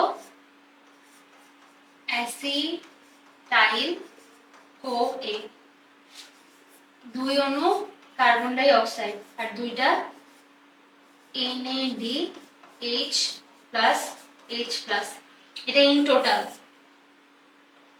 কিন্তু প্রতি অণুর জন্য যদি বলে, আমাকে প্রতি অণুর জন্য যদি বলে কি করব, ভাগ করে দিব 2 দিয়ে, কারণ এটা হলো আমার 2 অণুর জন্য। খেয়াল রাখবো জিনিসটা। এরপরে দেখো ক্রেবস চক্র, আমার 3 নাম্বার পয়েন্ট হলো ক্রেবস চক্র, মোস্ট ইম্পর্টেন্ট। আচ্ছা অ্যাসিটাইল কোয়ে কোথায় হয়, অ্যাসিটাইল কোয়ে আমার মাইটোকন্ড্রিয়া। ক্রেবস চক্র ইংরেজি প্রাণ রাসায়নিকবিদ স্যার হ্যান্স ক্রেবসের নামে এই চক্রটার নামকরণ করা হয়, কারণ উনি এটা আবিষ্কার করেন। অ্যাসিটাইল কোয়ে মাইটোকন্ড্রিয়ায় প্রবেশ করে, এই লাইনটা আসলে এইচএসসি তে উঠলে এই যেগুলো আমরা ইন ডিটেইলসে পড়বো, আপাতত যেটা বই আছে আমরা সেটাই পড়ি। অ্যাসিটাইল কোয়ে মাইটোকন্ড্রিয়ায় প্রবেশ করে এই চক্রে অংশ নেয়। এই ধাপে সবচেয়ে বেশি শক্তি উৎপন্ন হয়। আমাদের ক্রেবস চক্র সবচেয়ে গুরুত্বপূর্ণ, আমাদের শ্বসনের সবচেয়ে গুরুত্বপূর্ণ ধাপ হলো ক্রেবস চক্র। সবচেয়ে গুরুত্বপূর্ণ ধাপ কি, ক্রেবস চক্র, কারণ এখানে সবচেয়ে বেশি শক্তি উৎপন্ন হয়। এখানে 2 অণু গ্লুকোজ থেকে 4 অণু কার্বন ডাই অক্সাইড, 6 অণু NADH+ H+, 2 অণু FADH2 এবং 2 অণু GTP বা ATP তৈরি হয়। বহুত কিছু বলছে, রাইট? কি তৈরি হয়, 2 অণু গ্লুকোজ থেকে আমার 4 অণু কার্বন ডাই অক্সাইড তৈরি। আচ্ছা এই যে আমাদের ক্রেবস চক্র শেষ হওয়ার পরে আমাদের ক্রেবস চক্রতে মেইনলি কি হইতেছে, মেইনলি আমাদের 4টা কার্বন ডাই অক্সাইড হইতেছে, আমাদের মেইন হইতেছে এই দুইটা জিনিস, 6টা NADH+ H+ হচ্ছে আর 2 অণু FADH2, 2 অণু ATP বা GTP তৈরি হচ্ছে। এই যে এই জিনিসগুলো তৈরি হচ্ছে, আমরা আত্তীকরণ শক্তি কাদেরকে বলছিলাম, NADH2 H+, আর হলো ATP কে। তো এই আত্তীকরণ শক্তিকে আমাদের কনভার্ট করা লাগবে। এটা তো অলরেডি ATP আছে, রাইট? কিন্তু এই জিনিসটা এখনো ATP তে নাই, তো আমাদের সবকিছু লাগবে ATP তে, কারণ আমাদের বডি শুধুমাত্র তার শক্তি সময় রাখতে পারে কোন ফর্মে, ATP ফর্মে। তাহলে সবকিছু ATP তে কনভার্ট করা লাগবে। এই যে ATP তে কনভার্ট করা, এইটা হয় হলো আমার ইলেকট্রন প্রবাহ তন্ত্রতে বা ইলেকট্রন ট্রান্সপোর্ট সিস্টেম। এই ইলেকট্রন প্রবাহ তন্ত্রতে আমার মেইনলি কি হয় দেখো, আগের ধাপগুলোতে উৎপন্ন NADH+ H+ এবং FADH2 এই ধাপে জারিত মানে ভেঙে গেছে, জারিত হয়ে ATP এবং পানি উৎপন্ন করে। দেখো এগুলো কনভার্ট হচ্ছে, কি কনভার্ট হচ্ছে, ATP তে কনভার্ট হচ্ছে এবং সাথে কি তৈরি করতেছে, পানি তৈরি করতেছে। উচ্চ শক্তি সম্পন্ন ইলেকট্রনগুলো প্রবাহের সময় যে শক্তি প্রদান করে তা দিয়ে ATP তৈরি হয়, মেইনলি হলো আমি ওই পাতার মাঝখানে দেখাইছিলাম তোমাদের যে পানি ভেঙে ইলেকট্রন হচ্ছে H+ হচ্ছে আর O2 তৈরি হচ্ছে, রাইট? তো এই যে ইলেকট্রনটা, একটা ইলেকট্রন যখন চলাচল করে, এই চলাচলের পথে সে একটা শক্তি তৈরি করে এবং সেটা বিকিরিত করে। এই যে এই শক্তিটাই মেইনলি হলো আমার ATP তৈরি করে। আমরা কি দেখাইছিলাম, আমরা দেখছিলাম ইলেকট্রন থেকে আমার ATP তৈরি হয়। এই হলো আমার ইলেকট্রন থেকে ATP তৈরি হয়, কোথায় তৈরি হয়, ইলেকট্রন প্রবাহ তন্ত্রতে তৈরি হয়। আর এটা কোথায় সম্পন্ন হয়, মাইটোকন্ড্রিয়াতে। আমাদের শ্বসনে মাইটোকন্ড্রিয়াতে কোনটা হচ্ছে আমাদের, তাহলে ক্রেবস চক্র এবং ইলেকট্রন প্রবাহ তন্ত্র। সাইটোপ্লাজমে কোনটা হচ্ছে, গ্লাইকোলাইসিস হচ্ছে। সাইটোপ্লাজমে আমাদের কি লাগে না, অক্সিজেন লাগে না। আচ্ছা তাহলে আমাদের শ্বসনের 4টা ধাপ শেষ, আমরা একটা ঘ শেষ করে ফেলছি। যদি আমরা একটু লক্ষ্য করি, আমরা একটা ঘ শেষ করে ফেলছি। এই ছকটা পরীক্ষায় লিখতে দিবে যে শ্বসনের মাধ্যমে যে শক্তি তৈরি হচ্ছে সেই শক্তির তৈরির ছকটা ধাপ অনুযায়ী লিখো, সেটা দিতে পারে। বা আমাদের শ্বসনই ব্যাখ্যা করতে বললো, সেই শ্বসন ব্যাখ্যা করার খাতিরে হইলো আমাদের এই ছকটা আঁকা লাগে। আবার এমসিকিউর জন্য লাগে। এমসিকিউর জন্য কি লাগে, এখানে আমরা মেইনলি দেখবো আমাদের প্রত্যেক পর্যায়ে কি কি উৎপাদিত হচ্ছে, সেখান থেকে আমরা কি কি ব্যয় করতেছি, এবং আমার ফাইনালি, এটা হলো আমার ফাইনালি কি কি থাকতেছে, ফাইনালি কি কি থাকতেছে। তো প্রথমে আমরা যদি দেখি, আচ্ছা এটা বুঝতে হবে, তোমার যখন এমসিকিউ দিবে কতটুকু উৎপাদিত হচ্ছে আমি এই ছকের গুলো দিব, কতটুকু ব্যয়িত হচ্ছে এটা দিব, কতটুকু আমার নিট মানে আমার ফাইনালি কতটুকু থাকছে, আমার মোট মোট নিট অবশেষে কতটুকু, এই কথাগুলো থাকলে আমরা কোনটা দিব, এই ছকের গুলো দিব। আচ্ছা এই যে ছকের গুলো দেখবো, আমরা প্রথমেই দেখি হলো গ্লাইকোলাইসিস। গ্লাইকোলাইসিস হলো আমার 1 নাম্বার ধাপ সাইটোপ্লাজম মেথড। গ্লাইকোলাইসিস আমরা কি পড়ছিলাম, 2 অণু পাইরুভিক অ্যাসিড তৈরি হয়, 2 অণু NADH+H+ তৈরি হয় এবং 4টা ATP তৈরি হয়। দেখো তো 2 অণু পাইরুভিক অ্যাসিড, 2 অণু NADH+H+ এবং 4 অণু ATP তৈরি হয়। এই 4 অণু ATP থেকে আমরা, এখন তোমরা বলতে পারো আপু কি ভুল বলছিল আগে না এখন, আপু এখানে বলছিলাম যে গ্লাইকোলাইসিসে 2 অণু ATP তৈরি হয়। ওই যে 2 অণু ATP তৈরি হয় এটা আমরা বলছিলাম এটা হলো নিট উৎপাদনটা। কি উৎপাদন, নিট উৎপাদন। এখান থেকে 2 অণু আবার পরবর্তী ধাপগুলো হওয়ার জন্য তো শক্তি দরকার, সেই শক্তির জন্য এখানে 2 অণু এটিপি নিচে থেকে ভেঙে বিয়োগ হয়েছে। 2 অণু এটিপি যখন বের হয়ে যাবে মানে ভেঙে ইউজ হয়ে যাবে, তখন আর 2 অণু এটিপি থাকবে। এই যে সেই 2 অণু এটিপি, এই 6 অণু এটিপি কোথা থেকে আসলো, এই 6 অণু এটিপি এর হিসাব আমাদের বুঝতে হবে। আমাদের এখান থেকেই দেখি, আমাদের 1 অণু NADH+H+ এটা আমাদের, বা NADH2 এই জিনিসটা থেকে আমরা মোট 3 অণু এটিপি পাই। কয় অণু এটিপি পাই, 3 অণু এটিপি পাই। অর্থাৎ 1 অণু NADH2 আমার যদি ভাঙে তাহলে সেখান থেকে আমি 3 অণু এটিপি পাবো। 1 অণু FADH2 ভাঙলে আমরা সেখান থেকে 2 অণু এটিপি পাবো। আর 1 অণু GDP মানে 1 অণু এটিপি। এই মানটা আমাদের মনে রাখা লাগবে, কারণ আমাদের এখানে গুণ করে করে আসা লাগবে। NADH2 থেকে 3 অণু এটিপি, FADH2 থেকে 2 অণু এটিপি, 1 GDP থেকে 1 এটিপি। এখানে দেখি আমরা, এখানে আমার 2 অণু NADH2 ছিল, রাইট? তাহলে 2 অণুর জন্য, 1 অণুর জন্য 3টা হলে 2 অণুর জন্য কয়টা হবে, 6টা। এই যে 2 into 3, এখান থেকে আমার কি আসলো, এখান থেকে আসলো আমার 6 অণু এটিপি। অ্যাসিটাইল কোয়ে সৃষ্টি, অ্যাসিটাইল কোয়ে সৃষ্টিতে আমরা কি পড়ছিলাম, আমার 2 অণু অ্যাসিটাইল কোয়ে তৈরি হয়, 2 অণু কার্বন ডাই অক্সাইড তৈরি হয়, আর 2 অণু NADH2 তৈরি হয়। 2 অণু অ্যাসিটাইল কো পরের ধাপে চলে যাবে, সেটা নিয়ে আমার এই ধাপের কোনো শক্তিতে কাজে লাগবে না। 2 অণু অ্যাসিটাইল কো আমার ডাইরেক্টলি হলো কোথায় চলে যায়, আমার পরের ধাপে চলে যায়। 2 অণু কার্বন ডাই অক্সাইড তৈরি হয়, এটা থাকলো। 2 অণু NADH2 তৈরি হয়, 2 অণু NADH2 থেকে আবার 2 অণু, এই যে 2 into 3 6 অণু ATP তৈরি হলো, আর 2 অণু কার্বন ডাই অক্সাইডের জায়গায় থাকবে। এখানে আমার ব্যয়িত বস্তু কি, এখানে আমার ব্যয়িত বস্তু হলো, আমরা বাংলা কথা পড়ছিলাম কি, পাইরুভিক অ্যাসিড ভেঙে অ্যাসিটাইল কোয়ে তৈরি করে। তাহলে এখানকার এই পাইরুভিক অ্যাসিড এখানে ব্যয় হইছে, ব্যয় হয়ে সেগুলো তৈরি করছে। এই হলো আমার অ্যাসিটাইল কোয়ে। ক্রেবস চক্র আছে, ক্রেবস চক্রে তাহলে আমার ব্যয়িত কি হবে, ক্রেবস চক্রে আমার অ্যাসিটাইল কোয়ে ভেঙে আমার এই জিনিসগুলো তৈরি হয়। তাহলে ক্রেবস চক্রে আমার ব্যয়িত কি হবে, 2 অণু অ্যাসিটাইল কোয়ে। আচ্ছা এখানে আমার উৎপাদিত কি হবে, আমরা আগেই পড়ছি 4 অণু কার্বন ডাই অক্সাইড, 6 অণু NADH+H+, 2 অণু FADH2, 2 অণু GDP। আমরা হচ্ছে নিচে লিখছিলাম ক্রেবস চক্রের 4 অণু কার্বন ডাই অক্সাইড, 6 অণু NADH2, 2 অণু FADH2, 2 অণু GDP।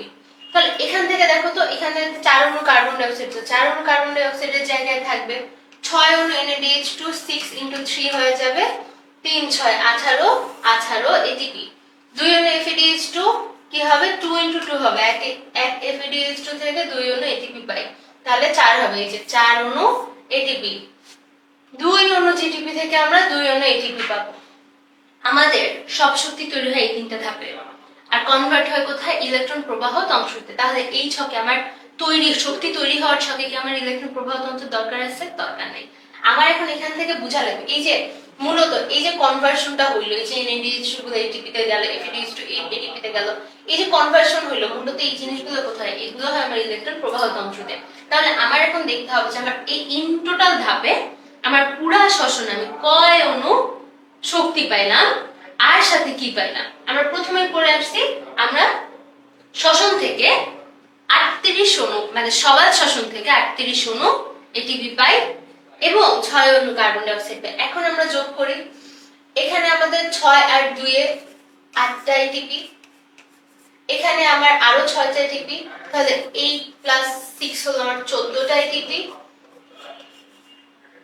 এই 14 এর সাথে এখানে দেখো 14 প্লাস 18 প্লাস 4 প্লাস 2, 4 2 6, 6 আর 14 তে হলো আমার কত? 20, 20 আর 18 তে 38 ATP, এই যে 38 ATP আমার কত থাকলো? 38 ATP।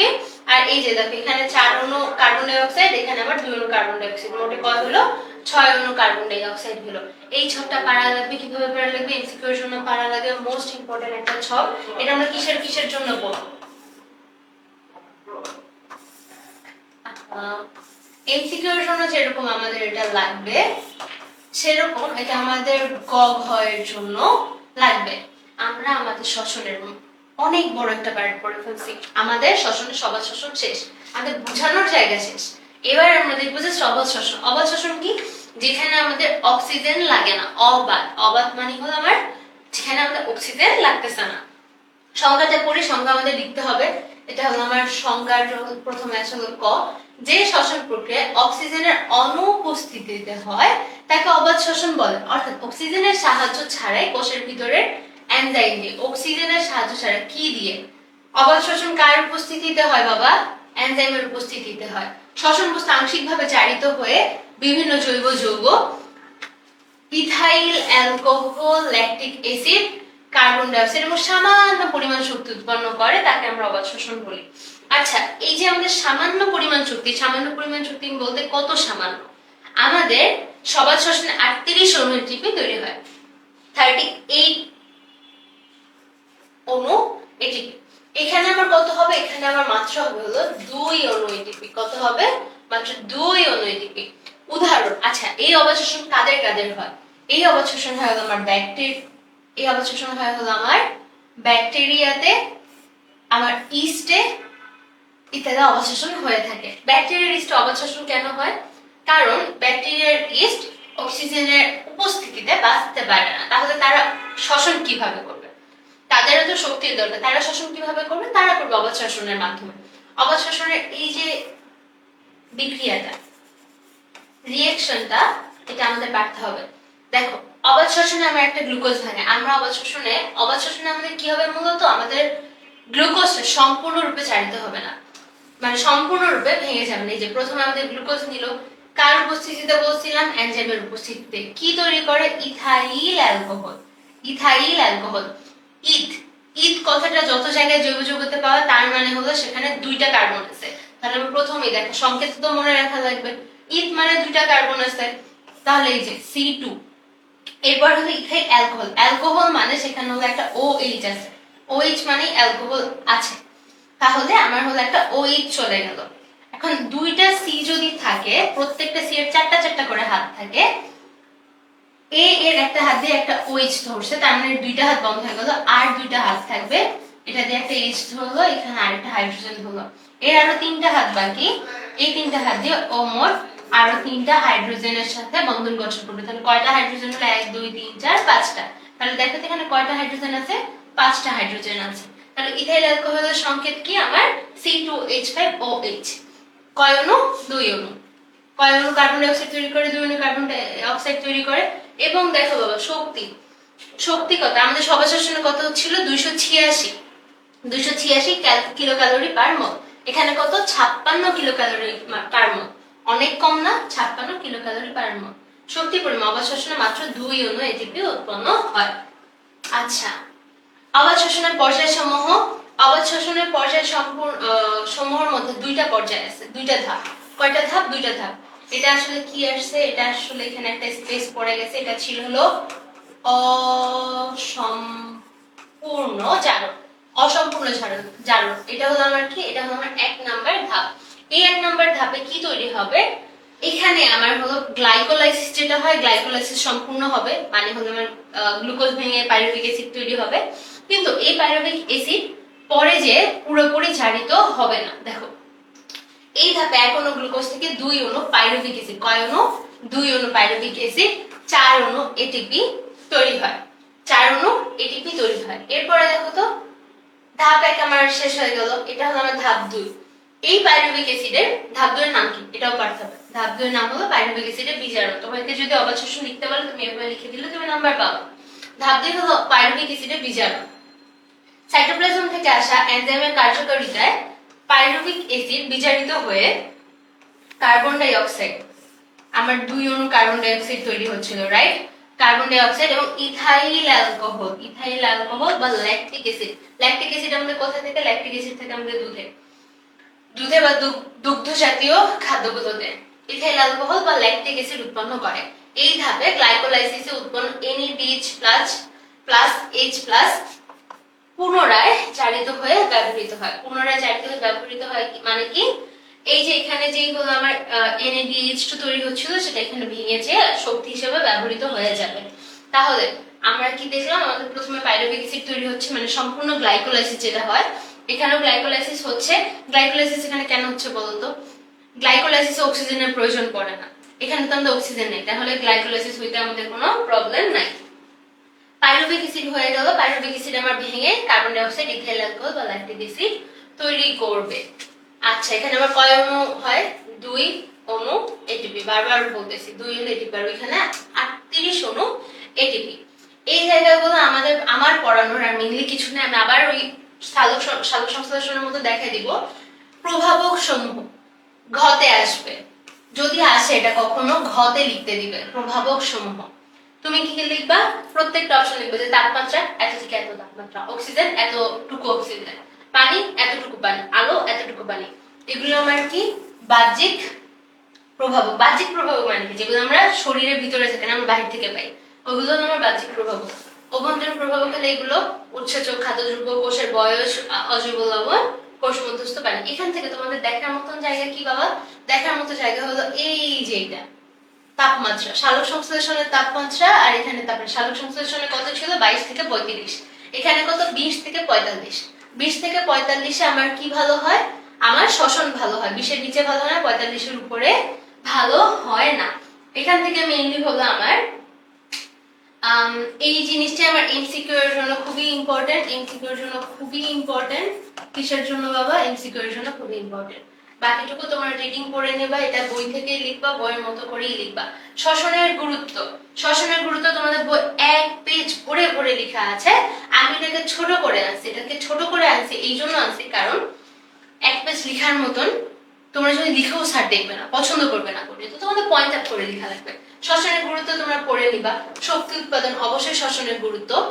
খাদ্য উৎপাদন, দেখো এখানে আমাদের শ্বসনে আমরা খেয়াল আছে, সবার শ্বসনে আমার 6 অণু কার্বন ডাই অক্সাইড, অবাধ শ্বসনে আমার 2 অণু কার্বন ডাই অক্সাইড তৈরি হচ্ছে। এই কার্বন ডাই অক্সাইড আমার কোথায় কাজ করে, সালোক সংশ্লেষণে আমার কাজ করে। খনিজ লবণ শোষণ, এগুলো কোষ বিভাজন ও বৃদ্ধি, কারণ শক্তি ছাড়া কোষ বিভাজন এবং বৃদ্ধি হবে না, শক্তি ছাড়া খনিজ লবণ শোষণ হবে না। জৈব অ্যাসিড সৃষ্টি, যে ইথাইল অ্যালকোহল, অবাধ শ্বসনে আমার জৈব অ্যাসিড সৃষ্টি হচ্ছে, এটা হবে না। অবাধ শ্বসনের কিছু ব্যবহার আলাদা করে আমি লিখে আনছি, আলাদা করে বলতে এটা বইয়ের নিচে ছিল একটা বড় প্যারা করে, ওই জিনিসটা। অবাধ শ্বসন কোথায় কোথায় লাগে, ব্যাকটেরিয়া শক্তি উৎপাদনের একমাত্র উপায়, কারণ এটা ছাড়া সে শক্তি উৎপাদন তৈরি করতে পারবে না। এই প্রক্রিয়া উৎপন্ন ইথাইল অ্যালকোহল বিভিন্ন শিল্পে ব্যবহৃত হয়। পাউরুটি তৈরির ইস্টে অবাধ শ্বসন কাজে লাগে, এবং অবাধ শ্বসনে যে কার্বন ডাই অক্সাইড তৈরি হয়, এই কার্বন ডাই অক্সাইড আমাদের পাউরুটিকে ফুলায় দেবে। That's all. এরপরে সবাদ এবং অবাধ শ্বসনের পার্থক্য। আচ্ছা বাবা এই জিনিসটা কই ছিল, এই জিনিসটা তোমাদের বইয়ে ছিল না, আমি ধরে নিলাম এই বছর তোমাদের আসতেই পারে, হু নোস। কোয়েশ্চেন প্যাটার্ন প্রত্যেক বছর চেঞ্জ হয়, তোমাদের যদি এই বছর আসে তোমরা কি করবা, এই জিনিসটা আমি এখান থেকে পড়ায় দিব না, এটা আমি বলবো দেখো ইম্পর্টেন্টের ধাপ থাকে, লেস ইম্পর্টেন্ট, শুধু ইম্পর্টেন্ট, তারপরে হলো মোস্ট ইম্পর্টেন্ট, আরেকগুলো থেকে একেবারে ছাকা কোশ্চেন, শিওর শর্ট কোশ্চেন আসতেই হবে, এই ধরনের কোশ্চেন। এই জিনিসটাকে আমি রাখবো হলো লেস টু ইম্পর্টেন্ট, মানে লেস ইম্পর্টেন্ট টু ইম্পর্টেন্ট। এরকম। এটা তোমরা নিজেরা পড়ে নিও, জাস্ট পড়লে তোমরা বুঝবা পার্থক্যটা কি। এখানে জাস্ট একটা জিনিস তোমাদের বইয়ের খাতিরে চেঞ্জ করে নিবা, সেটা হলো আমাদের বই আছে 38, আমরা বড় হইলে জানবো এটা 38 না এটা 36, তোমরা এটাকে করে নিবা হলো 38, আর এটা হলো 360 না, এটা তোমরা তোমাদের বইটা লিখে দিবা। আসলে তোমরা যদি না পারো তোমরা হলো এই পয়েন্টটা বাদ দিবা, যদি কখন আসে শক্তির এখানে লিখবে শুধু এটিপি আকারে 38 অণু এটিপি তৈরি হয়, এগুলো আর আমার লেখা দরকার নেই। এখানে কি লিখবা, এখানে আমরা লিখবো হলো একেবারে ডিরেক্ট বইয়েরটা, বইয়ে যেটা আছে সেটা আমাদের ওই যে 56 কিলো ক্যালোরি ওই জিনিসটা লাইনটা লিখে দিবা, রিডিং করে নিও। ফাইনালি আমরা আসলাম এমসিকিউতে, আমাদের অধ্যায় একেবারে শেষে কয়েকটা এমসিকিউ দেখবো। C4 গতিপথে প্রথম পদার্থ কি? প্রথম পদার্থ ছিল আমার অক্সালোএসিটিক অ্যাসিড। জীব কর্তৃক তার দেহের শক্তির উৎপাদন এবং ব্যবহারের মৌলিক কৌশলকে কি বলে? মৌলিক কৌশল কি বলে? আচ্ছা, এই জিনিসটা হলো আমার জীবনী শক্তির সংজ্ঞা। জীব কর্তৃক তার দেহের শক্তির উৎপাদন এবং ব্যবহারের মৌলিক কৌশলকে আমাদের বলে হলো জীবনী শক্তি। মৌলিক কৌশলকে বলে জীবনী শক্তি। তোমরা এটা এই যে শ্বসন দাগায় দিবা। কেন শ্বসন হবে না বলতো? শক্তির উৎপাদন হলো শ্বসন, কিন্তু ব্যবহারের মৌলিক কৌশল শ্বসন না। ব্যবহারের মৌলিক কৌশল সহ টোটাল প্যাটার্নটাকে বলা হয় হলো জীবনী শক্তি। পাতায় সালোক সংশ্লেষণ প্রক্রিয়ার প্রধান স্থান কোনটা? Mesophyll tissue. Mesophyll tissue. সালোক সংশ্লেষণ সবচেয়ে ভালো হয় কোন তরঙ্গ দৈর্ঘ্যে? কোন তরঙ্গ দৈর্ঘ্যে বলতো? পড়াইছিলাম 280 থেকে 480 এবং 680। পাইরুভিক অ্যাসিডের সংজ্ঞা কি? এই যে দেখছো চলে আসছে। পাইরুভিক অ্যাসিডের সংজ্ঞা হলো C3H4O3। C3H4O3। লাস্ট আমাদের পড়া শেষ, আমরা হলো একটা সিকিউ দেখব। এই সিকিউটা মেইনলি এটা সিকিউ না, এটা আমি কি করছি জানো? উদ্দীপকটা আনার চেষ্টা করছি। উদ্দীপক থেকে তোমাদের আমি দেখাবো এখানে কয় টাইপের কোশ্চেন হইতে পারে। একটা সৃজনশীলে যাতে তোমার এই বইয়ের মানে এই অধ্যায়ের এন্টার কোশ্চেনটা চলে আসে। উদ্দীপকটা এরকম দিবে, এরকম দিতে পারে, অন্য কোনো ভাবে তোমাকে শ্বসন সালোক সংশ্লেষণ বুঝাইতে পারে। এটা একটু কেন আনলাম, এটাতে একটা উদ্দীপকে দুইটাই চলে আসে না, এটা হলো টিচারের একটু ফেভারিট সৃজনশীল মানে উদ্দীপক আর কি। এখানে দেখাচ্ছে যে এখানে কার্বন ডাই অক্সাইড প্রবেশ করতেছে, অক্সিজেন বের হয়ে যাচ্ছে, এই প্রসেসটা হলো এক্স। কার্বন ডাই অক্সাইড বের হয়ে যাচ্ছে, অক্সিজেন প্রবেশ করতেছে, এটা হলো আমার ওয়াই। কার্বন ডাই অক্সাইড প্রবেশ করে এবং অক্সিজেন বের হয়ে যায়, এই প্রসেসটার নাম কি বাবা? এই প্রসেসটার নাম হলো সালোক সংশ্লেষণ। সালোক সংশ্লেষণ। আর কার্বন ডাই অক্সাইড বের হয়ে যায় এবং অক্সিজেন প্রবেশ করে কোথায়? এটা হলো আমার শ্বসন। এখন দেখো কোশ্চেনটা কি? এক্স প্রক্রিয়াটি সূর্যের আলোর উপস্থিতিতে ব্যাখ্যা করো। এক্স হলো আমার সালোক সংশ্লেষণ। সূর্যের আলোর উপস্থিতিতে মানে তোমাকে আলোক নির্ভর পর্যায়ে ব্যাখ্যা করতে বলছে। কি ব্যাখ্যা করতে বলছে বাবা? আলোক নির্ভর পর্যায়। আলোক নির্ভর পর্যায়। এক্স এর গুরুত্ব বর্ণনা করো। এক্স এর গুরুত্ব মানে কি? সালোক সংশ্লেষণের গুরুত্ব সাইডে ছিল। এক্স প্রক্রিয়াতে প্রয়োজনীয় প্রভাবক ব্যাখ্যা করো। প্রয়োজনীয় প্রভাবক আমরা পারবো। আচ্ছা, এখানে যদি তোমাকে বলে আলোর অনুপস্থিতিতে, লিখতে পারবো না, কি লিখবো? আমরা লিখবো হলো আলোক নিরপেক্ষ পর্যায়ে লিখবো। O2 এর উপস্থিতিতে ওয়াই পদ্ধতিটি ব্যাখ্যা করো। ওয়াই কি? শ্বসন। O2 এর উপস্থিতিতে মানে সবাত শ্বসন। ওয়াই এর গুরুত্ব ব্যাখ্যা করো। আমি স্লাইডে নিয়ে আসছিলাম, ওই যে দেখালাম তোমাদের লিখানোটা গুছানো, ওইটা। ওয়াই প্রক্রিয়াতে প্রয়োজনীয় প্রভাবক ব্যাখ্যা করো। এবং finally not but the least, সেটা হলো এক্স ও ওয়াই পরস্পরের উপর নির্ভরশীল হতে ব্যাখ্যা করে। এই জিনিসটা আমি তোমাদের পুরো স্লাইডে কোথাও পড়াইনি, কিন্তু এখন পড়াবো। কোথায় পড়াবো?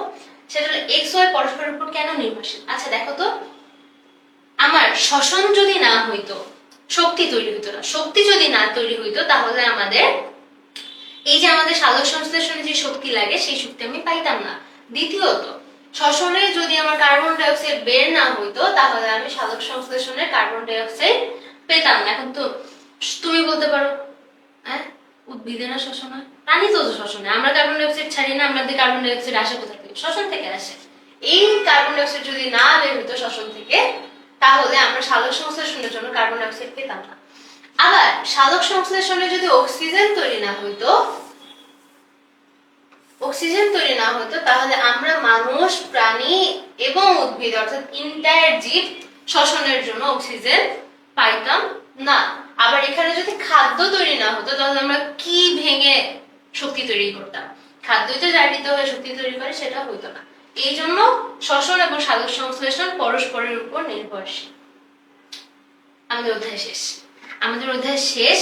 এবং এই অধ্যায়টা আমি তোমাদের চেষ্টা করছি একটু ছোট করে নেয়ার, যাতে তোমাদের যেহেতু তোমাদের সময় অনেক কম, এবং চেষ্টা করছি যে গুছায় আনার, যাতে তুমি স্লাইড থেকে মুখস্থ করে নিতে পারো। তুমি কি করবে, যেখানে দরকার সেখানে পজ করে একটা স্ক্রিনশট নিয়ে খাতায় লিখে নিবা বা মুখস্থ করে নিবা। নোট করতে চাও না সময়, জাস্ট খাতায় পয়েন্ট গুলো লিখে নিতে পারো, যাতে পরীক্ষার আগের দিন জাস্ট প্রত্যেকটা পরীক্ষার 2-3 দিন টাইম আছে, এই 2-3 দিন টাইমে যাতে তুমি একটু উল্টাইলে তোমার মনে পড়ে যায়, কারণ ওই সময় ক্লাস দেখার সময় না, টু বি ভেরি অনেস্ট। খাতাটা উল্টাইলে যাতে তোমার মনে পড়ে যায় যে এই পয়েন্ট গুলো ছিল, আপু এটা বলছিল। এই তো, তাহলে আজকে ক্লাস এখানে শেষ করতেছি। এর পরবর্তীতে আমরা খুব সম্ভবত অধ্যায় 1 বা 2 পড়বো। যেটাই পড়ি না কেন, নেক্সট ক্লাসে তোমাদের সাথে আমার আবার দেখা হবে। আপাতত এই পর্যন্তই। সবাই সুস্থ থাকবা, পরীক্ষার সময় নিজেদের যত্ন নিবা। এখন আবহাওয়া খারাপ, অনেকে অসুস্থ হয়ে যাচ্ছে, নিজেদেরকে সেফ রেখে চলবা। পড়ালেখা অবশ্যই মনোযোগী হবা, এবং যেটা মোস্ট ইম্পর্টেন্ট, যেই ধর্মের হও, অ্যাজ আমি মুসলিম, তোমরা হলো একটু নামাজ পড়বা। আর যারা যে ধর্মেরই হও না কেন, তোমাদের যেটা মানে সবার তো নিজস্ব কিছু প্রেয়ার সিস্টেম থাকে, তোমরা সেটা ফলো করবা। এই কয়টা দিন একটু চেষ্টা করবা নিজেদের মানে আল্লাহর কাছে, বা যার যেই ধর্মের হও, নিজেদের একটু গডের কাছে নিজের জন্য চাওয়ার। মনোযোগ দিয়ে পড়ো, সময় ওয়েস্ট করবে না কোনোভাবেই। আর এই তো, সবাই সুস্থ থাকো, ভালো থাকো। আসসালামু আলাইকুম।